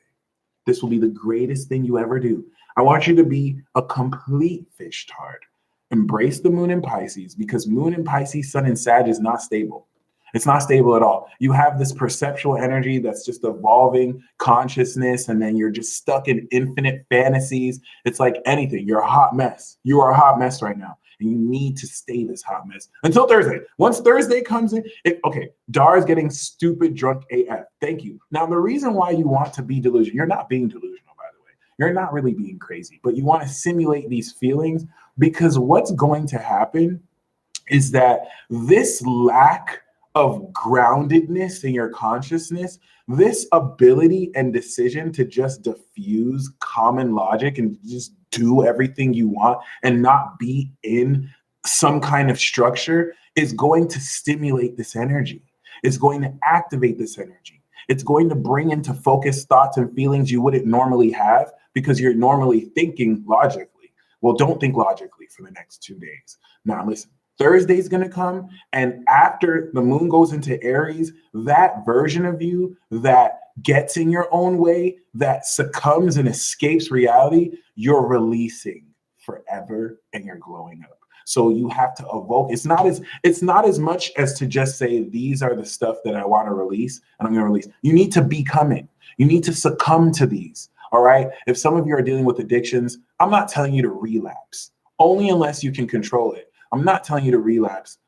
The reason why I'm saying only unless you can control it is because there's a feeling that comes from the relapse that you're going to regain only to release again. So make sure you have an accountability partner if you need to. And I'm not telling you to relapse, but let this fantastical sense of dissolvement of reality take over you. Give in to your fantasies. Give in to your inhibitions. I'm not telling you to stay there. The moon will come into Aries, and then you're going to cut that. And you're going to release that, and you're going to sacrifice that for this new glow up in life that will activate moon in Aries. Amen. Okay. So this is important because this square that is in play right now. And Yale, could you redefine your question? What did I mean by what? I'm not sure exactly what you mean, but the square, maybe this is what you're talking about, the square, right? What the square means is that because the moon and Neptune are in Pisces, squaring Jupiter and the sun in Sag, you know how you've been seeing synchronicities and signs for the greater half of this last decade? This was your third eye calibrating with the expansiveness of the universe. This small ass little dot is our supercluster, not even our Milky Way, right? We have our planet, the solar system, the Milky Way, and the galaxy. And then we have our Virgo cluster, this small ass cluster compared to like the expansive universe around us. Well, this flat universe, which is probably like a disk for some alien outside of this existence, it also has a spiritual realm. It also has like a etheric version that projects this real universe down. Total speculation, but it's an idea I have, bridging on many other ideas many people have had. So it's not even an original thought. But anytime you've seen synchronicities, anytime you've seen something that's magical, this is your spirit calibrating to other realities in this reality. Because remember, we're third dimensional beings, so we think, but there's more perceptions outside of 3D. So Neptune in Pisces represents higher dimensional. Meredith's lucky stars. I am a Gemini. I'm a Gemini sun. Taurus rising. Oh, my bad. I thought you were talking to someone else. It's almost like you're a Gemini. I see what you mean. That's very true. This process can make you feel like you're Gemini. So keep this in mind, because like the higher dimension, like, did you ever think, what would it be like if a ninth dimensional being interacted with you? Would you even see it? Would you even perceive it? You might perceive it as a synchronicity. Like, what if there was a higher dimensional being looking at you in a cube, past, present, and future? How does a higher dimensional being interact with you? Chances are it's been happening. You just haven't been aware of it until now. So Neptune in Pisces represents that higher perception, perceiving you. Some of you look, you know what I'm saying? Like, some of you feel like you're being watched, but it's you watching yourself. Shout out to Literally Magic. He posted that meme. I have to show y'all. Actually, I'm just gonna show y'all.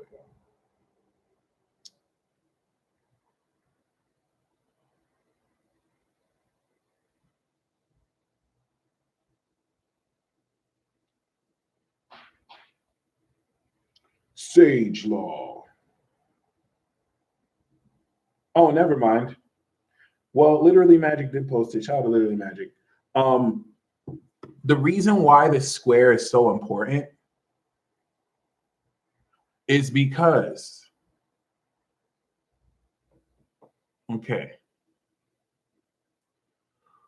you have this higher perceptual, and this is why Pisces suns and Aquarius suns, but especially Pisces suns, and to a degree moons and risings, but really sun signs, because this is awareness, are so important.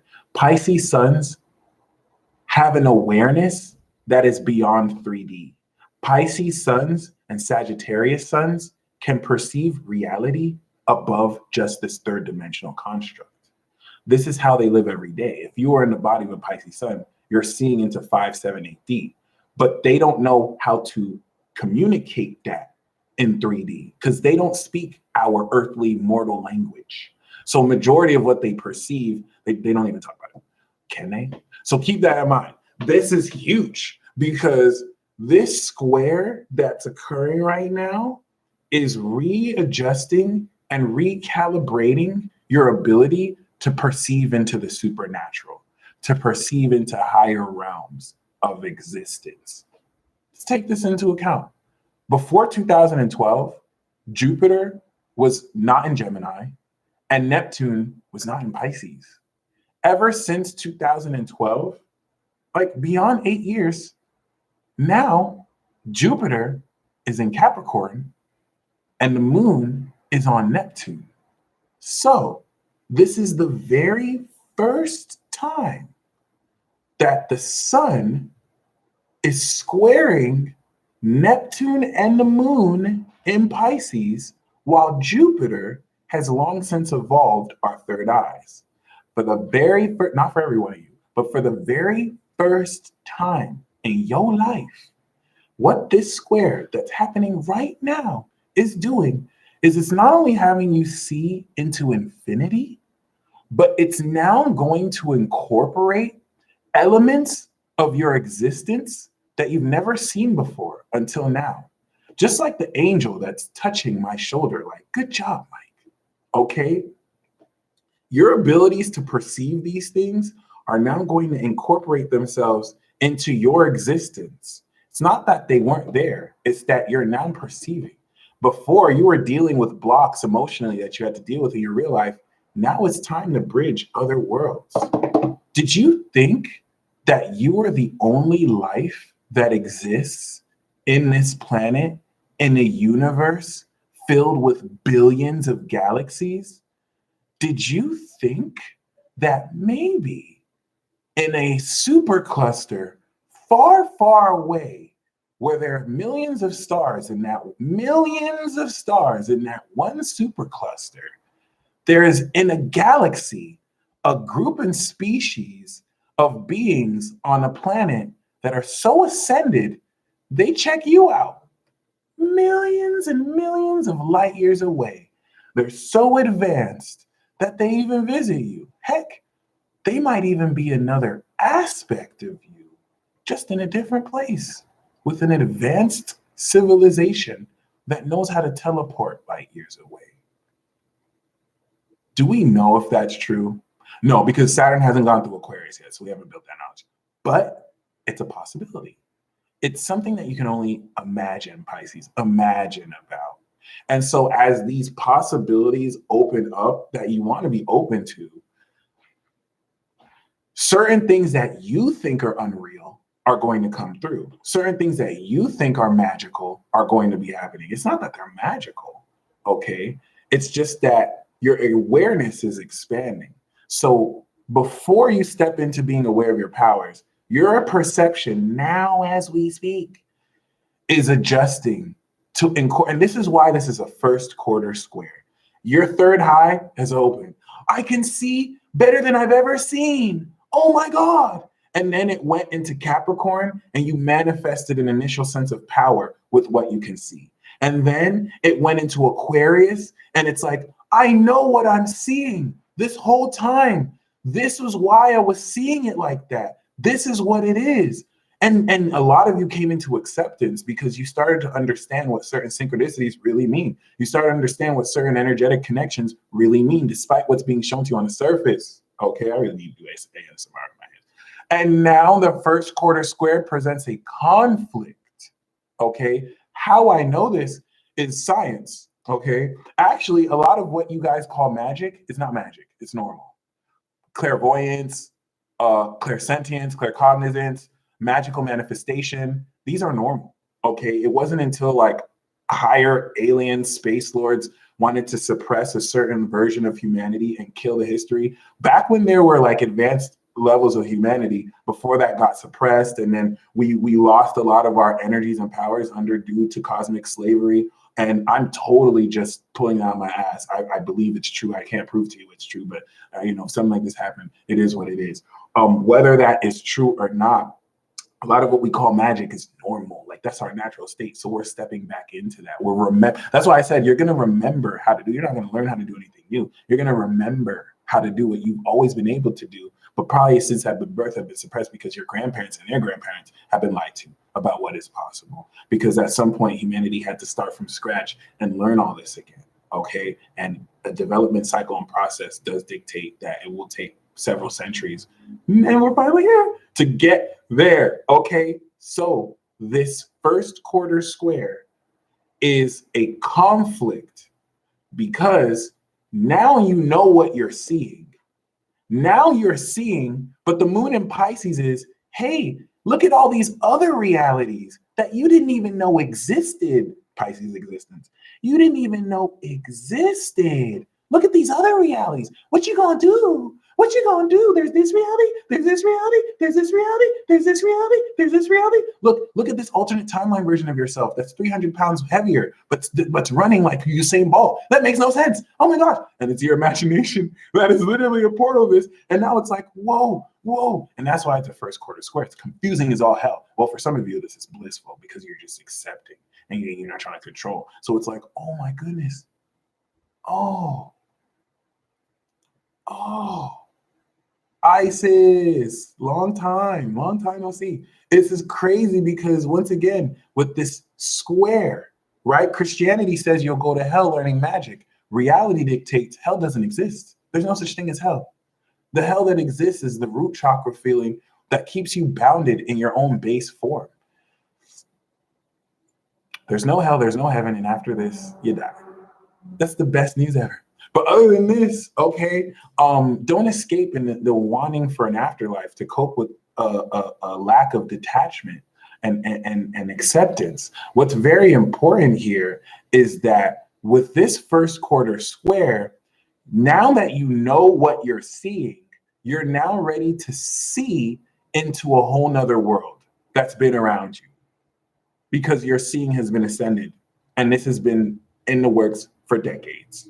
Okay, are we clear here? And does this resonate? Because this square here is now going to bring into account the synchronicities that we're seeing you, the forces that we're interacting with you. Okay, keep that in mind. What's this leading into? The moon in Gemini. When we have the full moon, we're going to rectify this first quarter square, because now you knew what you were seeing. And I was like, oh, there's a whole new multiple worlds. There's a whole new supernatural reality that I didn't realize was augmented over my own. I'm starting to see into higher dimensions. Now we need to adjust our focus as we come into the full moon. So by the full moon in Gemini, you will know the truth of what you're seeing. You're going to manifest not what you knew you were seeing yesterday. And by the full moon, this is like, okay, it was in Pisces, and yeah, I knew what I was seeing, but by Pisces, it opened up new possibilities. Bam, we've corrected it. Full moon. Okay, now I know the truth of all that confusing shit. So for moon in Pisces, moon in Aries, moon in Taurus, moon in Gemini, it is correcting, adjusting, and perfecting by moon in Taurus a real understanding of what you're seeing. Then we're going to have the third quarter square when the moon is in Virgo. Everything that you're experiencing now, you're going to gain real life context to. And the third quarter square is, okay, now I know what the truth of what I'm seeing is, but we have one more conflict. There are real facts that conflict with my vision. Yeah, I see this, but these are the real facts. So now I need to adjust my vision to align with these real facts. Bam, new moon in Capricorn. Let's do it. So the Sagittarius transit is an adjustment of your perception. And now we're at the most fun part of this. You're going to start to see mythical beings. Correction. You have always seen mythical beings your whole life. You've always seen spirits. You've always seen different energies. And you register this as intuitions. You register this as feelings because you see beyond just these two eyes. For the first time for some of you, you're now going to perceive it as it truly is. You're going to perceive this in a way that allows for you to now engage with this divine RPG that's being played around you. And then some of you guys will realize your literal avatars that your friends in higher dimensions put you. Some of you are literally in a practical joke because your friends in like the 106th dimension were like, oh my God, let's create this video game. And when our friend is sleeping, we're going to create an avatar and take away their memories and put them in this game. And then we won't even reveal who they are until like level 8 after they had like a midlife crisis. Oh my God, that's so hilarious. And like, you're just going to be like, really guys? Really? You had me living this reality like it was, get me out of this game. Get me out of this game. Others of you are going to be like, hey, can I finish level 11? Because I like this game. The food here is lit.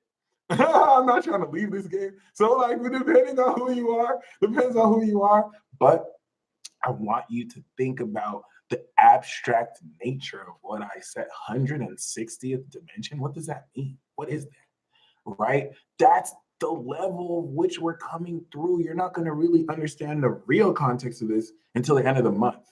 So that's why while you're going through this, don't try and understand it. Just experience it. If you're walking along your day and you see a flying lizard slug with dragon wings looking you in the eye, don't question it. Don't think, is there something wrong with me? Don't wonder if you took any drugs. Just pretend that, just embrace it. It will not stay like that. The supercharged energy will balance, but I want you to be open to the fact that the light of Sagittarius is looking into the infinite imaginative spectrum of the spiritual realm that is Pisces. And this is what's going to set the tone for the rest of this transit. And this is what starting today will have you perceive elements of your reality that you may not have been fully aware was around you the whole time. Ladies and gentlemen, this is where your adventure truly begins. The divine adventure of a lifetime begins now. And the fact that you're here right now means you're beyond cool, because we get to connect our energies and we get to set the right intention together to manifest miracles. We don't need to do a ritual. If you're here right now, the miracle is going to manifest inevitably, just based off the fact that there's 320 plus people focusing on one focal point, that is this broadcast. And when we leave, our manifestations are going to disperse. Miracle, miracle, miracle. Okay, because the energy is that sensitive. So throughout tonight, really open your mind up to concepts that you never thought were possible. Watch a little bit of sci-fi. Okay, don't wonder if you took any drug. You're right, Royal Gold. And really, really, really, really be mindful of the fact that you worked hard to get here. And when it comes to the whole notion of seeing things that you've never seen before, it begins now. I mean, it technically began a few hours ago, but it begins now, okay? And what's really cool about this is that not only is this squaring, thank you, Brooklyn, not only is this squaring, okay, but it's setting you up to, during this Venus and Capricorn transit, as you evolve and transform your heart, shift the perception around certain facets of what you've been doing. Because some of you are taking a position in your relationships with people where you need to be taking a leadership position. Venus is not really just talking about your romantic relationships. It's talking about how you are in every relationship. And this is going to really allow your real self to come out more in these relationships, and the perception around that to come out more as well. So the glow up, what's happening is you're opening a portal, this moon in Pisces, to go find your prime self. You're going to connect with the prime version of you. And realistically speaking, in 3D, even though aspects of your being are going to traverse different dimensions, probably at the 6th or 7th dimensional level, and this 3D level, you may experience it as deep imagination, deep shadow work, where you tap into different versions of you. You're going to find this version. Pisces season is going to be ridiculous. You're going to find that version of you. It's going to unearth it. Mind you, this version of you is connecting with you as well. Okay. And when this version of you comes to form, you're going to bring it out that portal, and then you're going to identify it when the moon flames in Aries and you're glowing up with this facet. This moon in Pisces is going to take every version of you and put it onto a collective, boom, protruding. So how to understand the lizards with wings meaning? Great question, Yael. I pretty much spoke about, a lizard frog or slug lizard with dragon wings looking at you. And you asked a really good you asked a really good question. How do you understand that? The point here is to not understand it. The point here is to not try and, with your brain, figure out the meaning of a lizard with dragon wings talking to you. Because if you spend too much energy trying to critically analyze this and output, you're missing out on the fact that a slug lizard with dragon wings is talking to you as if that's not the coolest thing ever. And you just need to embrace it. You just need to embrace it. Don't worry about discernment. Don't worry about making sure your space is clear, because this is what someone with good psychic hygiene already has anyway. So your space is sacred to accept these experiences, okay? And that's just an analogy. The point of this analogy is, no matter how weird what you're going through is, don't judge it, just experience it, okay? While the moon is in Pisces more than ever, this is how you want to be.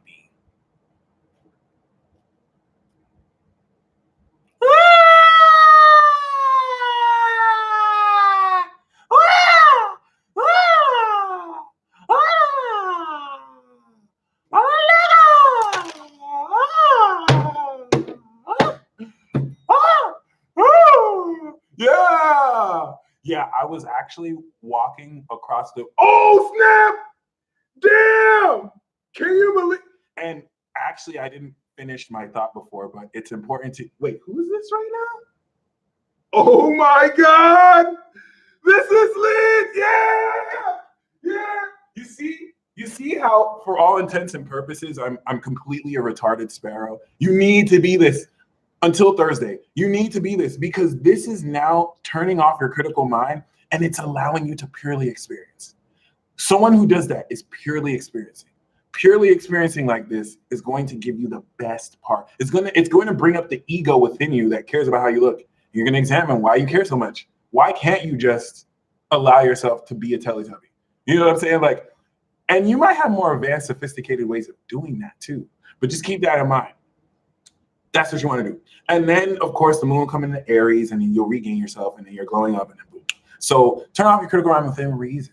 Okay. Don't let people deceive you because this transit is also going to be highly deceptive. And just because someone shows you something doesn't mean it's real. Just because someone shows you a screenshot of your best friend telling you, oh, I don't even like that person. I've been using that person my whole life.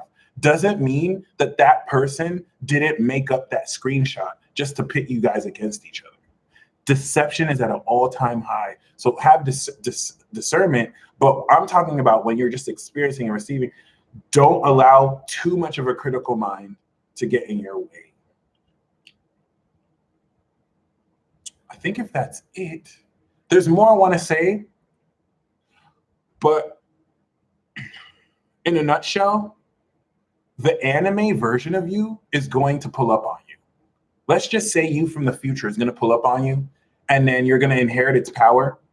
You're going to see fantasy, and then you're going to welcome what seems unreal, discern. Thank you, Terry Mathis. And then this is going to come in through Aries, Taurus, and you're going to manifest this, and then boom, new life. Okay. Thank you, Shannon. Shout out to She's the Beast, and you're welcome, Tracy. So if this is it, I'm going to present to you a song.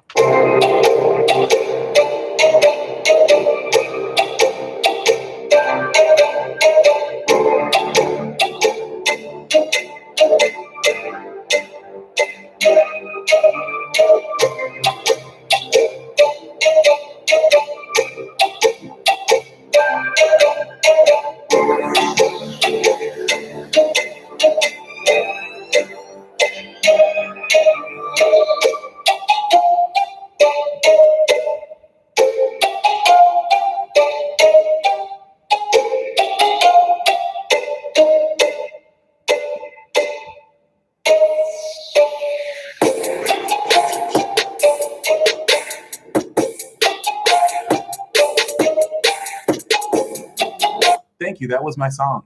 It was an interpretive dance. Do you need words to understand? Did you read my body language?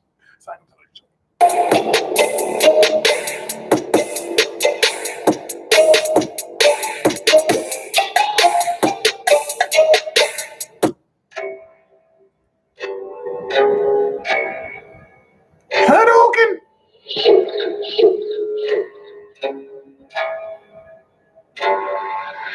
Purchase your tracks today. Do you believe in ghosts? Because ghosts believe in you. I just made love to a ghost. I just made love to a ghost. I just made love to a ghost. Then I tried to slip it in and the ghost was like, no. I just made love to a ghost. I just made love to a ghost. I just made love to a ghost and I tried to slip it in and the ghost was like, no, you ain't gotta do that. I'm a ghost. You should just feel that. Feel it the most. You ain't gotta do that. I'm a ghost. I'm not even corporeal, but I still exist. And I know you. What about your? But it's all good, yo. I receive your vibrations. Let me feel what's good, yo. I just made love with a ghost. I just made love with a ghost. I just made love with a ghost and I tried to slip it in and the ghost was like, no. I just made love to a ghost. This ghost was super duper sexy. She died in about 1987 and she says she came from heaven, but hey, I smashed with my brethren. Hey, she's into that stuff. Was a swinger too. Please don't worry what we do. This ghost is cool. Download it like codes. She really ruled. I just made love with a ghost and I tried to slip it in and the ghost was like, nope, better tap into me through your imagination. After that, we'll go save the nation. I just made love with a ghost. I just made love with a ghost. I just made love with a ghost and I tried to slip it in and the ghost was like, nope. I just made love with a ghost. I just made love with a ghost. I just made love with a ghost and I tried to slip it in and the ghost was like, nope. Yeah, y'all. Shout out to Instagram. I just made love with a ghost. Holla at your boy. Not anyone can make love with ghosts, but if you're psychic, you can. And if you didn't know you can make love with a ghost before this jam, you can. Watch. I just made love with a ghost. I just made love with a ghost. I just made love with a ghost and I tried to slip it in and the ghost was like, nope. I just made love with a ghost. I just made love with a ghost. I just made love with a ghost and I tried to slip it in and the ghost was like, nope. We don't have to do that. Nah. We don't have to do that. Nah. Consciousness is cool, cat. Yeah. And I got my dogs. We be flossing, y'all. Roof. Dogs could be ghosts too. You say they go to heaven. Well, they do. In a bit. Let me tell you, it ain't ish. Cause ghosts is around you. Negative, positive frequencies astound you. You can make love with a ghost, with a god, with a goddess, but just don't boast, cause then you look crazy. Imagine walking to an aisle in the store and saying that you made love to a ghost, and then they look at you like, nope, you're crazy. And maybe, but I just made love with the ghost, baby. Oh my God, that was probably the best song I ever made in my whole life. Now, in a very odd way, that song that I spit is the epitome of Venus and Capricorn. So if you don't get anything else, just make love with a ghost. But don't try and slip it in because then they'll say no. Because they can't. They're ghosts. They're non-corporeal. And I'm glad I cured your headache, Amy. Woo! All right. You're going to see this on Spotify one day, maybe. All right. So I'm going to conclude this transit here. Rise Above TV. Tag me in that. Tag me in that, baby. Appreciate you. I'm going to end this transit talk here. And before, ooh, victory, baby. Before I go into this super chat, I'm going to start, of course, with PayPal, and then we'll do super chat. First and foremost, though, I received word that Dolo the Pilot Man has some type of disease he's dealing with, something that he's been dealing with for many years. So, but didn't know perhaps until now. Thankfully, he's not in a painful position right now. But if any of you are willing, let us hold some space right now to send some healing to Dolo the Pilot Man. Okay. Any of you who are Reiki healing masters or experts, or whether you're an expert or not, we're going to just focus and send healing in any which way. Okay, I'm going to play a song by Dolo. If there's anyone else that you want to add along to this, you can also send healing to them as well, and just mention their name or just hold space for them in your heart. I also have a friend who's dealing with cancer, and if you would like to send healing to him as well, his name is Justin. I'm asking because I know this is not just intent we're sending, and the healing we send is going to have very real life consequences and benefits as soon as instantly. So just to bring up his energy, I'm going to play Dolo the Pilot Man right now. And while we play the song, you know what I'm saying? Let's just send him some love and let's send him some healing energy. Okay.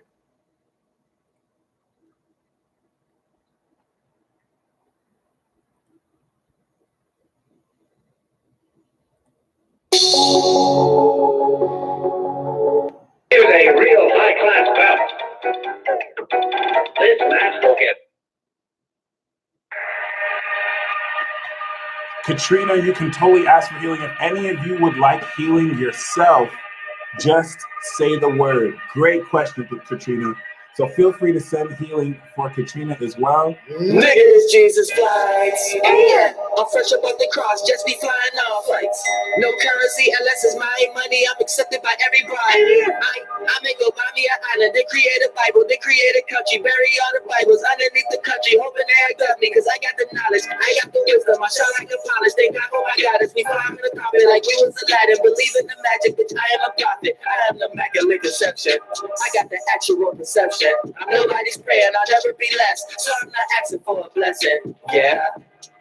DOELO, yeah, it's the flight boss. If you got a job and you got a close, please call the night off. Just cause I had corduroy don't mean I like y'all. What's the point of getting pictures when you taking damn dolls like a dyke ride? You niggas been sending flights since the beginning, but there's no such thing as sending in Genesis, bitches. This was my vision. I am the god on the first flight. Just wanna experience how it is physical, not a flight boss on this earth. They're two different planes, a plane in this plane of existence. I ain't reaching my level when you niggas ain't even lifted, you know. Throwing rocks at the throne, I ain't your position. Spirit of your life, pocket full of stones, David's the picture, you know. Yeah, Jesus Christ, knows Jesus Christ, pray for forgiveness. Bitch, I'm your father. If we looking at the credits of the Bible, yeah, I'm the author. I'm so honored that cross did not hurt. The guy you should worship, I'm trying to worship disciples is worship. Yeah. Stop hating on Jesus Christ, stop hating on Jesus Christ. They hated on Jesus Christ, but they get Jesus Christ. Stop hating on Jesus Christ, stop hating on Jesus Christ. They hated on Jesus Christ, but they get Jesus Christ. Goddamn, on the Apollo man, and you know that's exclusive flights. I do not land, it's the Apollo man, and you know that I flew it. I'm not pop man, please don't try my hand, gangsta gon' be the music flights. Just stop, damn, you in denial, man, cause you know you just blew it, yeah. Like the wind, I'm on that flight again, You gonna lose, cause I like the win, I like the win. What should we do with haters who talk to a fan, I have nothing to prove, I'm cool like ice and that shit. But we can go to war like ISIS and Nez. I'm getting kicked with no ice on the mix. Hate on my life, but that pipe with a rip for betrayal. Like girlfriends who like other pigs. You can pray to me, I might just forgive. If left to miss, I might let you live. I ain't caught Judah a long time ago. No snakes, Jesus Christ in this bitch. Yeah. I had time to think when I held my eyes and I crossed. Once we fly away when I up and pass, it's like boss. I don't try to pray, I get up and ask, oh my God. Fuck a time and place away up from now that I'm gone. I don't walk on water, bitch, I'm your father. If we looking at the credits of the Bible, yeah, I'm the author. I'm so honored that cross did not hurt. The guy you should worship, I'm trying to worship disciples. Thank you, Ruby. Yeah. Stop hating on Jesus Christ, stop hating on Jesus Christ. They hated on Jesus Christ, but they hated Jesus Christ. Stop hating on Jesus Christ, stop hating on Jesus Christ. They hated on Jesus Christ, but they hated Jesus Christ.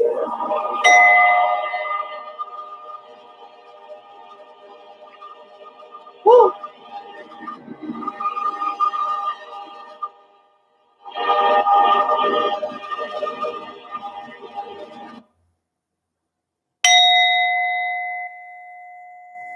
Oh, wow. Okay.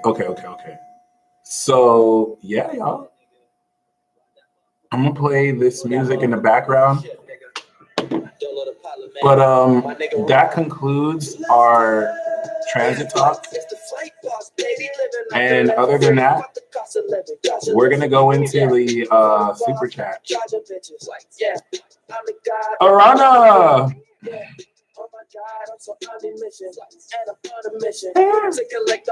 Arana, you are first. Moonbay. 2, 3, 4, here we go. Even God had a job first. Yeah. Flight boss wasn't Proverbs. Yeah. Oh my God, what would y'all learn? You live your life like a car took the wrong turn. I'm like mosquitoes on your arm, get on your nerves. Just cause I'm a star like a Converse. Hello, I live behind the scenes. Where's all the colors and numbers? Sounds come like it's thunder. Clouds fuck up the summer. Clouds dumped and put under. I ain't up and I'm over. Y'all stuck in the plunder. Like going down a drain. You need a plumber or a plunger. You dumb motherfuckers. Damn, yeah, bitches like that. Yeah. Oh, AZ, I got you. Yeah, I'm gonna pull for the signs and then I'll go in. So, automatic accelerants, ammunition, ready for war. Thor, Love and Desk. That was amazing. Okay. Aries moon, Aries rising. We have the Four of Wands. This Venus in Capricorn is bringing celebration, sanctuary, and community. You're connecting with someone who you love to be with and vice versa. And you're just connecting with friends more too. Taurus, Taurus moon, Taurus rising. We have the Knight of Swords. You are leaping to the right conclusion or connecting with the knight who seeks to spread your message. So this is also a person who's smart you're dealing with, but also you taking a more inquisitive approach to a problem with your mental solution by just rushing to the right conclusion. Gemini, we got this card for you again. To like the 21st. I got you, Abby. I do have to come out there regardless. It's been too long. Have fun with Deep Astrology and tell everyone I said hi. And what's up? Gemini, we have the Judgment card. Venus in Capricorn is going to facilitate deep awakening within you. And it's going to reveal the blocks that get in the way of you being your greatest self. Cancer, we have the Tower card. It's all coming down, baby. This Venus in Capricorn is going to bring enlightenment by destroying the things in your life that are false. It may not look like they're false until it happens and true colors are revealed. So don't worry, just be prepared for shit to go down. Leo, we have the Empress card. Look at you getting pregnant or getting someone pregnant. You're having a baby. And if you don't have a baby, you may not have sex because you having a baby. That condom won't even work. You get pregnant. I'm just joking. Empress, this is talking about manifestation and abundance. Okay. Yo, I feel you, Cancer, but that tower is because of this transit. It's like a whole 10-year tower moment thing. But it's all meant for your greater evolution. Yeah, you see this? The world? Y'all coming into some money. Okay, Empress is saying that your abundance is coming in greater spend. But the Leo woman, you're stepping into this Empress archetype. It's like you about to have people feeding you grapes. But it's also talking about your threads being lit and shaw, okay? Or you getting pregnant. I swear, some of you getting pregnant. I don't know if you want to get pregnant, some of you get pregnant though. Virgo, we have the Page of Swords. The Page of Swords is almost not new. Yup. I wasn't sure if it was on you or happening to, or you doing it. This is literally the Virgo card. So first I was gonna say this isn't new, but people are spying on you. Not even one person. Okay. But I wasn't sure if it was you spying or being spied on. This is the Virgo person. This is someone from a far distance spying on you. Maybe you know you're focused on your money, so you don't know that this. See, I don't think it's a creepy spying though. It's not like at some level, Virgo. Some people are looking on your page because like you're gorgeous and you're perfect. But like at another level, this is real corporate espionage. For some of you, it's corporate. For others of you, it's like government surveillance. Some of you know too much. Some of you try to expose the system and didn't really think that the system was on your ass the moment you tried. You know what I'm talking about. Some of you know exactly what I'm talking about. That one post you made on Facebook, that one thing you said that you didn't think, even though you should know your phone is being tapped. Okay. This is 100% talking about surveillance and being spied on, specifically because the real stuff you guys are changing in people's lives, it's not about a conspiracy. It's not like you're exposing the truth and now the government's. I'm talking about certain private interests have their eye on you for whatever personal reason. Maybe you knew someone personal to them and now they're they're spying on you. But it's not like they're spying to hurt you. They're just gaining intel on you, I would say. Okay. Libra, keep that in mind because like there's no other message than that. That's just what I get. Like you're being watched. And I was gonna say maybe it's a mental thing, but you just saw like they're looking at the Knight of Pentacles. So you need to know you're being actively spied on. This is literally someone who works for a government agency or a private corporation. For those of you who have like businesses, corporate espionage is taking place. Some of your employees might be spies, or certain customers are really just spies trying to get that secret sauce recipe. Okay. Or the Krabby Patty recipe. Libra. We got the Queen of Cups. Are you in love? Oh no, you're just super psychic right now. The Queen of Cups is talking about, similar to Taurus, either dealing with like a super compassionate woman or you getting in your feels, but in a good way. You understand your feelings. Nope. Libra, you're dealing with the Queen of Cups. Venus in Capricorn is you dealing with the Queen of Cups in a way where you're either mending your relationship with her or it's like she's helping assist you. Like you're the logical facet of it. And it's not to say that you don't have emotions. You do. This is why she's going to help you understand your more complex feelings. Whereas she probably goes to you for more like, I don't want to just say logical, but creative ideas. Okay. And this is also a facet of you too. Scorpio.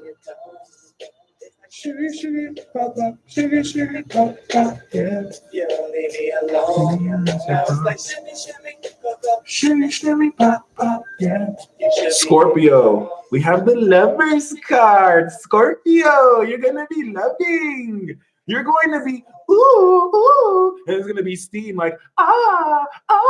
You're gonna be getting it in. It's gonna be good. You're gonna love it because love is in the word. You're going to enjoy it. So good. I promise you I had to bring that energy to it. I need another shot.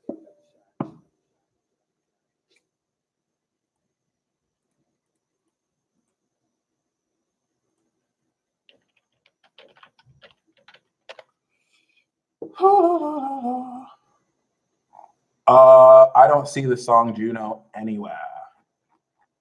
So I'm not sure what you're talking about, my friend.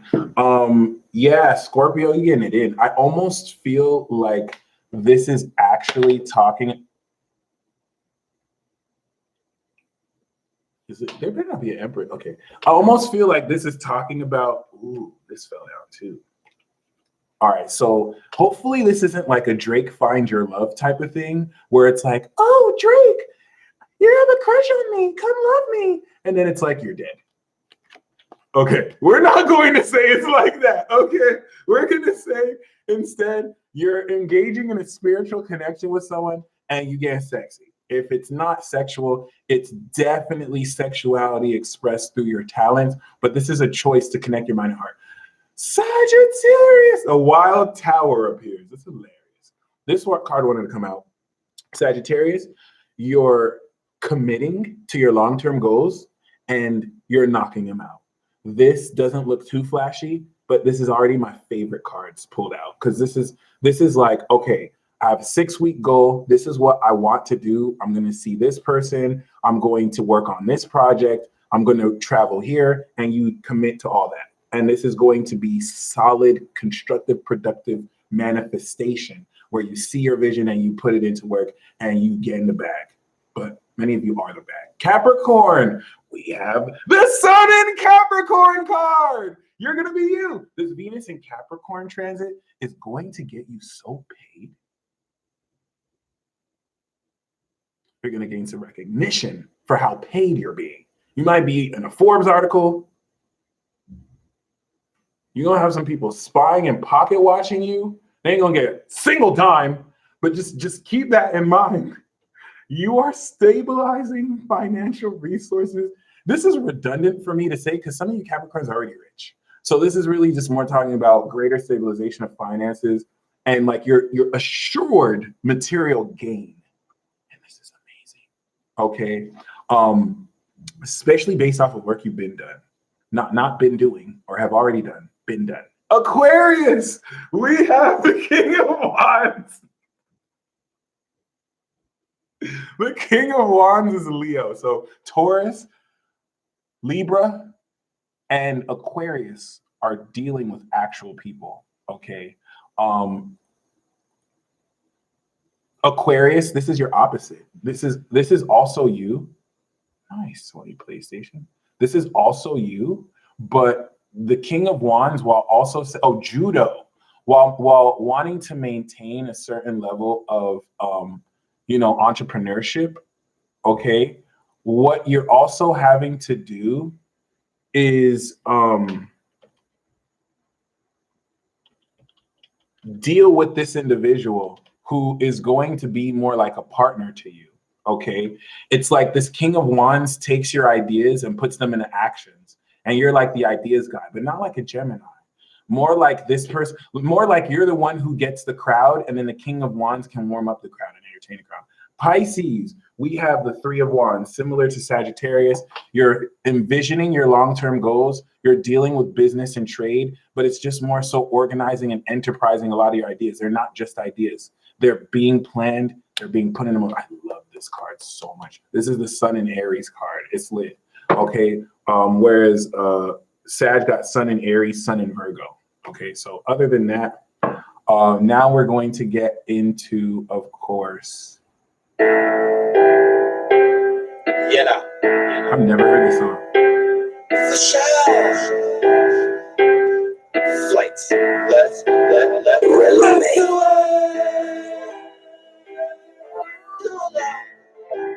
it's the parliament.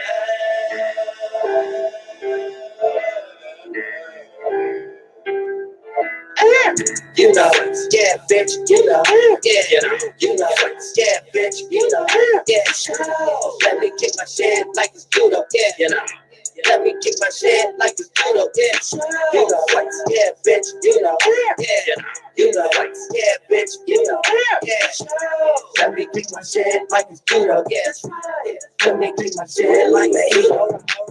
Now let me kick my shit like it's judo.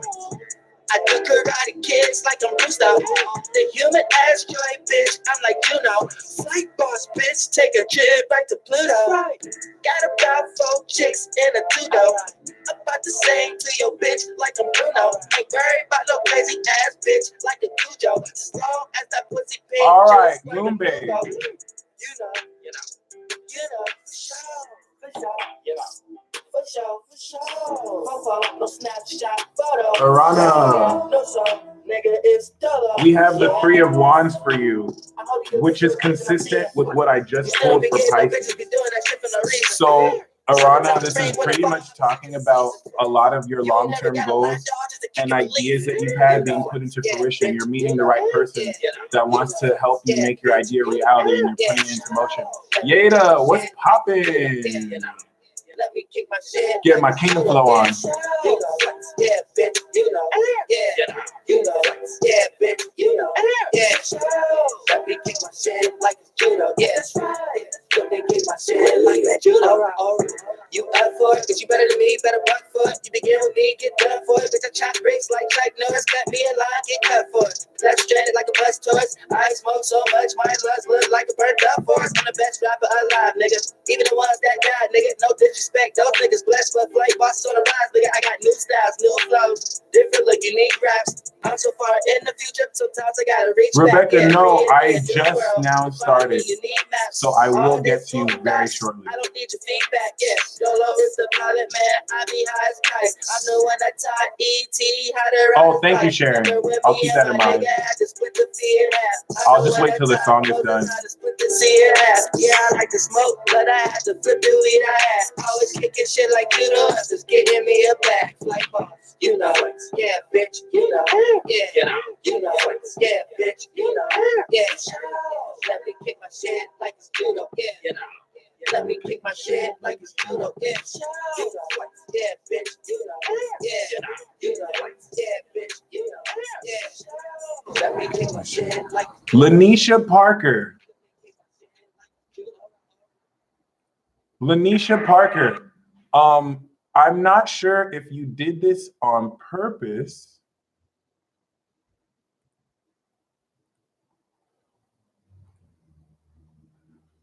Lanisha Parker, I'm not sure if this was on purpose, but there is a dispute on what you paid. So Trey spells, no worries. I prefer PayPal, actually. I prefer PayPal. Lanisha, I'm gonna issue you a refund right now, just to honor this dispute. Let me kick my shit like it's Juno. Oh, let's do the day.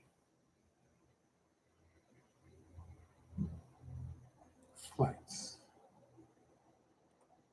There. For sure. I got you, Callie. I noticed some of y'all don't like saying the full names. I'll keep that in mind. Refund. Lanisha, I just want to be, well, I don't see you here. Okay. Hangmaster. Hangmaster, I got you on a card. Hold on.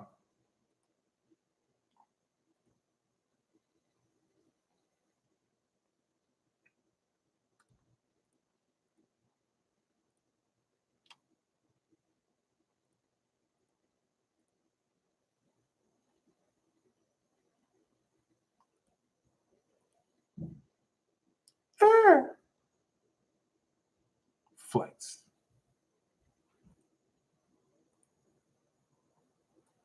Hangmaster 17.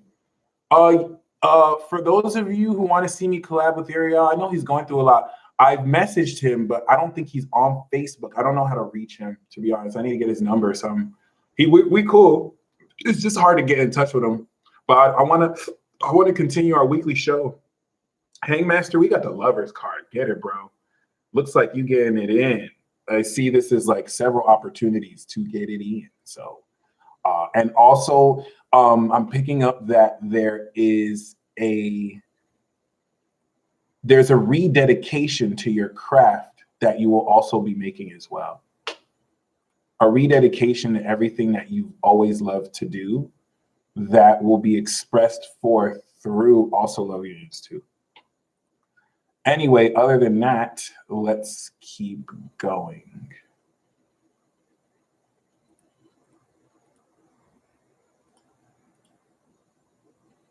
All right. That's right.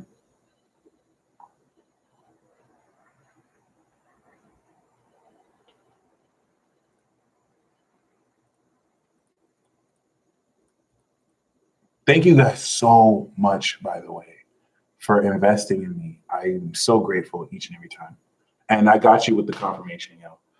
All right, so next we have Lightworker Enterprises. When will Elias be ready for a committed relationship with me? Double Virgo, okay.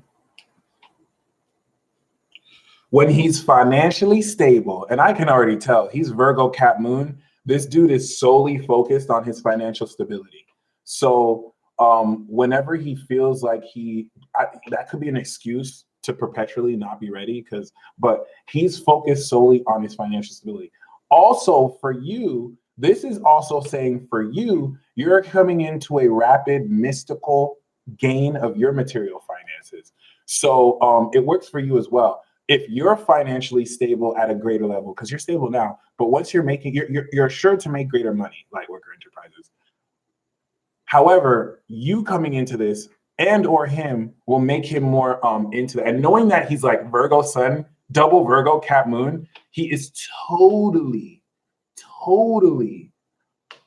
geared towards his financial stability, like to get to a place financially. Then he'll open up to love. Once again, like there's still like some patience needed, especially when it comes to just your connection to the wealth of the connection. And just like Trey said, anyone interested in readings, Check out the description box below if you'd like a card, if you'd like a reading. I got you. Okay. The instructions in the description will let you know. Yolanda. Hi, Mike. Thank you for all you do. My name is in the live is A, so she's Majesty. Is A, she's so Majesty. Oh, okay. Leo Sun, Moon Cancer, Rising Virgo, Venus. My question is, why can't my twin see me for who I really am? What is blocking her? I'm in a lot of pain right now. First of all, especially with Venus and Virgo, please understand that, I mean, you're rising, especially with your rising in Virgo, with Neptune in your 7th house, it's a filter that's not allowing anyone to see you clearly. So first, you need to make sure you're clear on where you're not seeing yourself clearly, because even stuff you're not aware of, that's going to reflect in other people so that you can work on it within yourself. Other than that, all you have to do is just keep being yourself. And that's just more a reflection of what that woman is going through. It's nothing about you. And she might be going through internal personal things that don't allow her to see clear as well. Being a Virgo rising, going through this transit especially, is also opening up the ability for you to develop your love and your talents through this process as you really step into an integration of your behavior. So try your best not to project or be projected on. And the card that I have is the Philanthropy 6 of Pentacles, where an imbalance between you and other people can cause others not to see you clearly, but also will open up space for you to set financial flow by giving of your resources or receiving resources you may need throughout this period. This is actually assuring greater financial stability through this process. Catherine.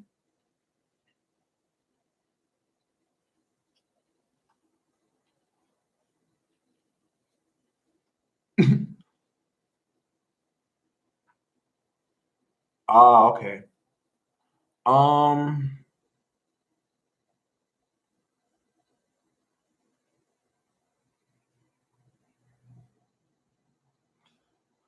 Cat, I would say part of you is picking up on what's possible, especially with your Scorpio energy.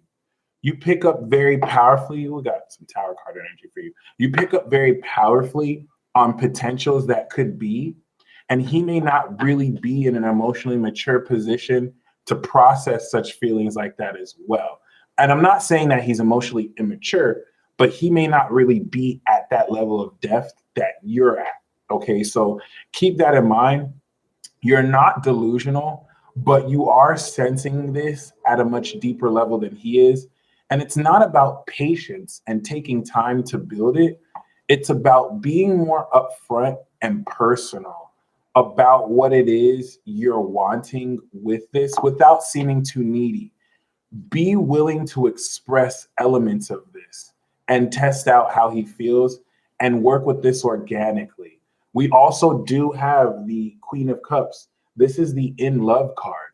So if this is applying to him, it is saying that he is in love. I feel more so this is applying to you. And with your compassionate understanding, you just want to be more compassionate with him, because this is going to encourage him to share more of his feelings with you over time. And you don't have to wait too long either. Okay. Charisse, going through a major transformation right now and allowing myself to rest and surrender. Feeling really good about it, but any additional guidance? Taurus Sun, Taurus Rising, Libra Moon. As a Taurus Moon. Oh, no. Libra Rising, Taurus Sun, Taurus Rising, Taurus Sun, Taurus Moon, Libra Rising. So you are going through a major transformation right now. Uranus is on your Sun and Moon. And this is allowing this Einstein quality or just quantum quality of genius to course through you. Check out Aries. Aries are super geniuses now. Maybe with not the way they think, but with what they do. They're innovating everything they do. You're innovating everything you have. This is very important because a lot of this process is not only allowing you to transform and evolve, but it's bringing out your super genius self. And you're talking about resting and surrendering but you may have to do more of that. I'm glad you're feeling good about it. The guidance that you really want to take away from this is that there's an understanding of your own conceptualization of reality that will not match with what is postmodern and conventional. And you must, at all costs, embrace this unconventionality, as you are a source for genius at current. And people coming to you are drawing from this source of electricity you're becoming, and you're grounding innovative concepts for people.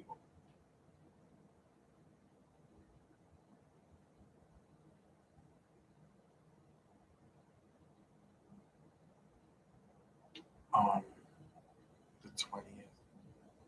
Okay. So, yeah, we also have the Wheel of Fortune, the Star, and the Queen of Cups. So this is evolving you to an ideal peak version of yourself that's super psychic and graceful, but also could be talking about ideal scenarios and situations. Love you too, Hangmaster. Definitely talking about ideal situations and scenarios that bring out more of your dreams to be made real. It's a very like almost too good to be true scenario, but it's definitely very true. Trevor Lawson, we have the Chariot card for you.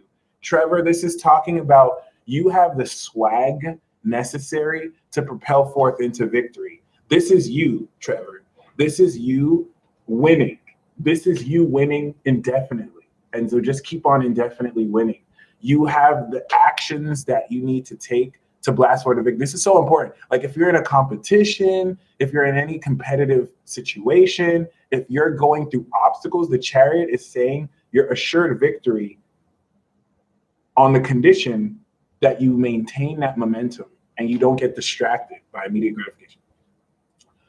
Next, we have Callie. Last name omitted. I just wanted to know what they say about my work. I just want to know what they say about my work. Pretty open-ended. Pisces sun, Arrows moon, Aquarium rising.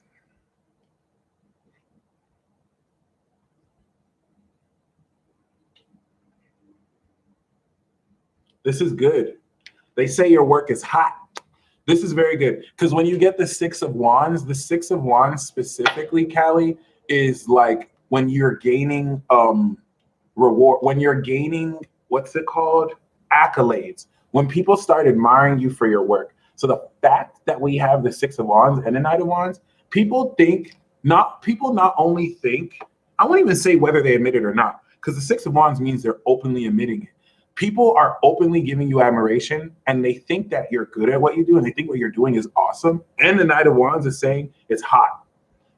Aries moon. Okay, I was like, Arrows moon? Does she mean Sagittarius? So but I remember it was Aries. But it's important because with the Knight of Wands, not only is it well received, it's important because you ask specifically, what do people think about your work? They're digging it. But with the Knight of Wands, holla, with the Knight of Wands, this is also speaking of them also feeling like it's hot, it's passionate. If anything, I think the Knight of Wands is someone who might swoop in the midst of you being really appreciated for what you do. Oh, also, screw that loser who reported your page because they had a similar name to you. That's whack. Hope she gets her karma.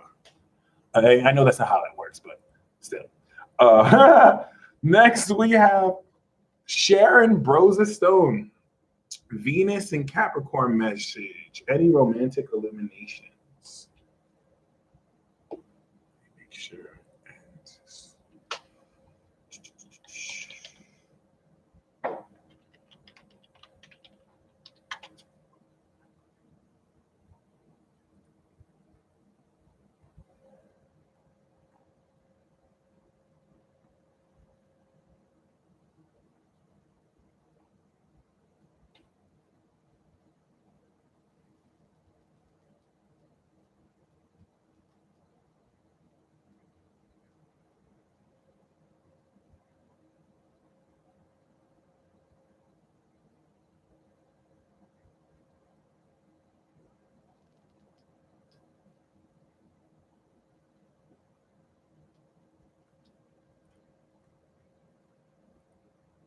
For sure.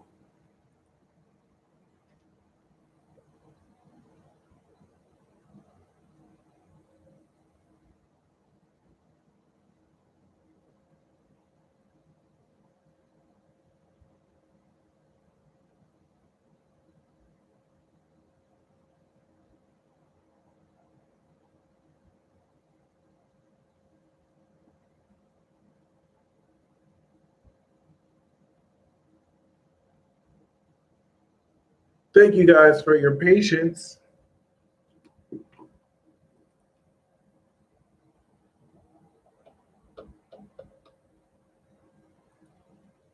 Sharon.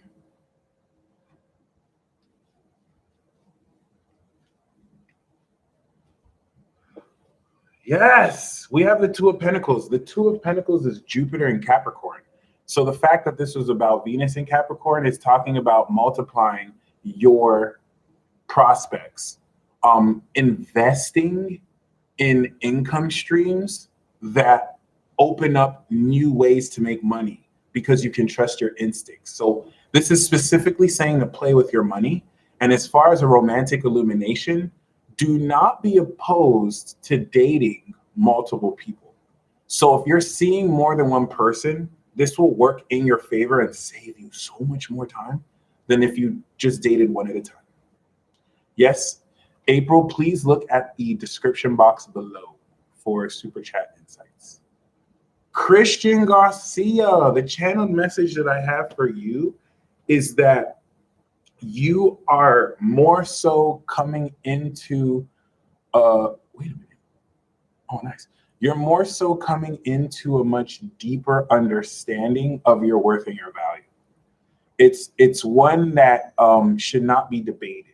Okay, it's a feminine aspect of yourself that is reevaluating what you know you are worth inherently. And the reason why this is important is because a whole lot of how you're going to tap into this will be personal to you.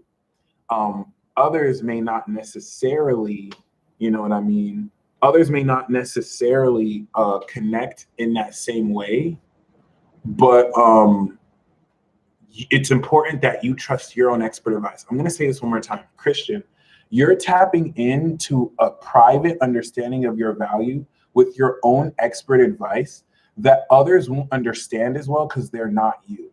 So you want to stick with what you pick up, okay? Even if others don't understand it as much, you're worth what you know you're worth, okay? Ralph Marley. Soulmate manifestation, Venus Cap and Jupiter transit. Unfortunately, I don't have any time left to it's amazing. To do any readings today. Let's see. April, I am getting to you. Great question. So Ralph, we do have the Three of Wands. As far as soulmate manifestation is concerned, we do have the Three of Wands and the Four of Wands. This manifestation is on the path of your plans. What are your goals? Okay.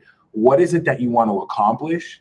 You, outside of romance, and in fact, I'm not going to say soulmate is romantic, but this is talking about you smashing your goals and coming into results for them, especially any creative ideas as well. Along the process of doing this, you will find your soulmate dynamics manifesting through that with the people who collab in these projects with you and the stuff that you do in these projects. Nika, what facets of my life do my spirit guides want me to focus newness in? Money, career, yeah. They want you to focus on building your legacy. Because Nika, you have that good. Okay, but more so than and when I say good, I mean that you got that value, you got that wisdom, you got that juice, you got that sauce. So this is really having you focus on the long term. Especially because you got career down and there's greater wealth that you're manifesting and have manifested, and inheritances from wealthy individuals in your family. What legacy do you want to build? Focus on that. What is this long-term legacy that you're going to leave behind for the world, if not just your grandchildren, okay? Should you have any? Master New, oh, thank you, Master New. Rebecca Resser. Very open to any message Spirit has for me regarding selling, renting, or staying in my house. Looks like you staying. Okay. The Four of Pentacles is very important. Yeah. I really prefer PayPal. If anyone wants to send payments, I really prefer PayPal. YouTube takes like 30%, I heard, but it's no problem. This is very important, Rebecca, because this does not suggest to me that you're moving. If anything, it suggests renovations, or you're definitely copying more property to like rent it out to people. Serious acquisition of greater funds. But the grounded fixed portion of this does not suggest to me that you're moving anywhere. It doesn't mean that you can't get a new place though, but because you're talking about renting or staying in your home, this may suggest that you're going to stay for now and just invest in other income opportunities. The Knight of Swords could represent a facet of you moving out, not moving out your house, but like expressing your ideas. But this is more so reevaluating your current position and kind of capitalizing in that sense. By the way, the super chat minimum for a card is $10, just to be fair, for everyone else who did that. Hangmaster, it's all good. I'm gonna message you. Tony, I got you this time. No worries. Just for anyone in future, the minimum is $10. Okay, just to be fair. April, should I share my co-workers management? By the way, Rebecca, as having the Aries Taurus rising axis, a lot of this energy is in your 9th, 10th, 11th house. So this is also set and geared towards the purpose of exalting Taurus rising, of exalting a lot of your career and public persona and the presence with which you are bringing out into the world. April Howell, should I share my co-workers management, my true identity? That's a really good question. Well, you're gonna have a lot of people on your dick. April, I'm not gonna say you shouldn't, but if you should, be prepared for some type of backlash, okay? The Seven of Wands is talking about people are going to be like, really? Like, you're going to have a lot of people that are like, really? You think that's you? You're crazy. What? That's how you feel? So it's not a risk because the Seven of Wands is victory. You're going to have that freedom of expression. You know what I'm saying? And we even have the evolution here. But do expect people to not understand what you're saying. And make you feel like you're, it's always going to have that. So no one can make you feel anything. But the Seven of Wands is saying, stand your ground, reveal your identity, but don't back down from it. If you choose to, be prepared to defend this revelation. Be prepared for people to not believe you and to think you're not crazy, but just try and argue it. And it's not saying you can't argue back, but just keep that in mind. So it's not saying that you shouldn't. It's saying be prepared. It's the victory card. It's one of the victory cards, valor. But you must be willing to defend your position. Okay. Such a great question, by the way. I think that's amazing. Not everyone is open with revealing that. Okay. K Martin. I got you, Rebecca. Keep me posted. K Martin. We have the Eight of Wands, acceleration, okay? This is talking about a very quick acceleration of events that will lead to blockages releasing, and just be prepared for an influx of messages hit your way. Let's say your experience is going a certain way. It's about to start speeding up because this is a transition period to pretty much blast you through this current period and prepare you for the next one through the releasing once again of all these blockages and accelerating everything that you're going through. As a supplement card, we do have the King of Cups, but what I pulled before was actually the King of Wands. So this could be the Eight of Wands is also falling in love. It's like love that flows quick. So this could happen with someone new or a very you know what I'm saying, mature, grounded individual, or passionate rather. For Hangmaster's homegirl, okay.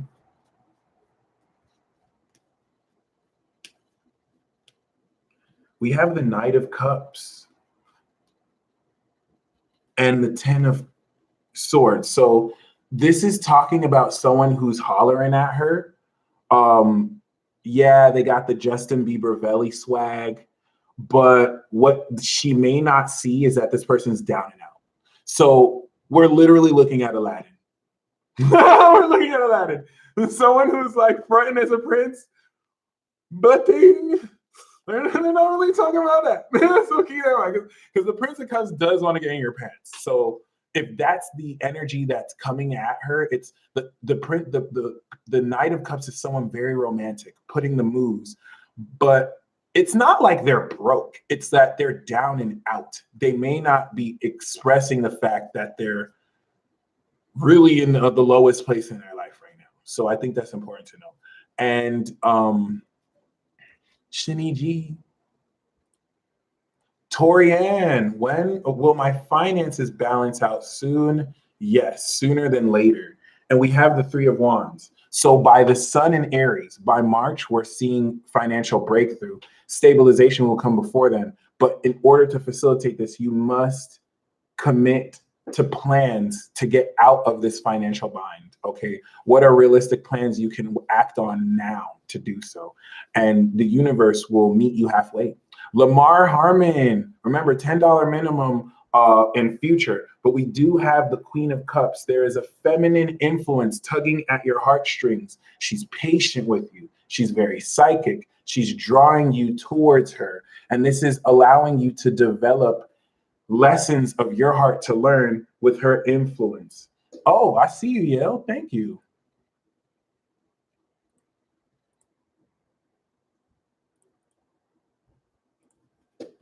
But this Queen of Cups is someone who really loves you, who's going to reveal herself to you if she hasn't already, okay? And it's also a facet of you being more compassionate. Best way to open new ways to earn money. As an Aquarius rising, please understand that all this Capricorn energy is releasing an old way to make money, an old life. And as we step into February of 2020, this is going to bring in more so a deeper element of knowing what to do. You're going to have new ideas. Up until February, just release. We have the Five of Swords. We also have the Two of Wands. And we also have the Page of Swords. So this is you kind of looking for new avenues. The Two of Wands is wanting you to really see what you desire, but the Five of Swords is almost a disconnect right now between having a scattered mind. Yeah, this is what you're going to step into, really great wealth. It's like you have these ideas. The Page of Swords is you spying, looking at different ideas to really understand more so what works for you, what doesn't work for you. But the Five of Swords is not being able to put it together. It's like static. It's like you're very confused. That's because you need to clear the 12th house energy. For now, keep peeping game, keep asking yourself what it is you want.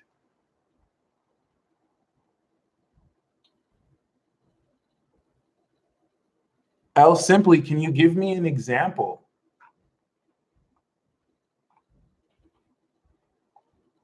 Is there an example of where I did this? Just want to be sure. But yes, yeah, very important. The Five of Swords is static because you haven't cleared the cycle yet. Once all this energy goes through the first, especially past 2021, when you're officially starting the cycle, then that'll make sense. L Simply, thank you so much for the heads up. I will keep that in mind. I'm not sure exactly how this applies, but yeah. Where else am I streaming, bro? I want to somehow find a way to stream simultaneously on Facebook somewhere. But yeah, we also have the Page of Pentacles. So this is adding into it. But really just YouTube for now and occasionally Instagram, okay? Looks like you're going to be introducing your talents to a wealthy group that will bring you into their family. But until then, Yale, keep brainstorming, but don't expect to come up with any methods for now. I guarantee you, after February, once this energy clears past your first and the energy, differs. Oh, yes. I remember seeing the Virgo Venus. But I just said rising. So it's still gonna apply to the Virgo, but just at a Venusian perspective. But I remember the way that she kind of wrote it. It said like rising Venus Virgo, and I had said Virgo rising. So thank you so much for that. Let me make sure.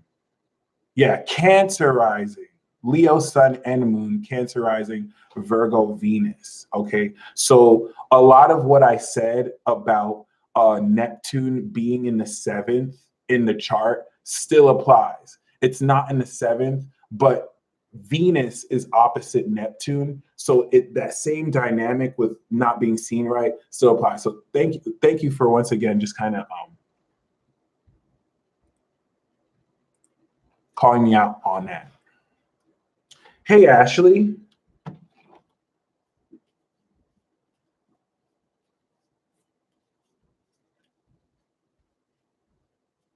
Yeah, Hangmaster, it really will. You're already naturally a wizard, so after you get through those basics, that's when it gets super fun. You just start noticing everything. Ashley, Aries Sun, Aquarius Moon, Cancer Rising. We have the Emperor card. This is literally the Aries card. So step into your masculinity. Claim your authority, claim your power. You know you're powerful. You're an Aquarius Moon Aries. You know you're powerful. Claim your authority, claim your power, and boss up on these fools. Okay?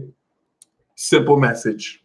Other than that, you guys stay blessed as always. I'm going to end this transit talk here. And until next time, peace. Yeah.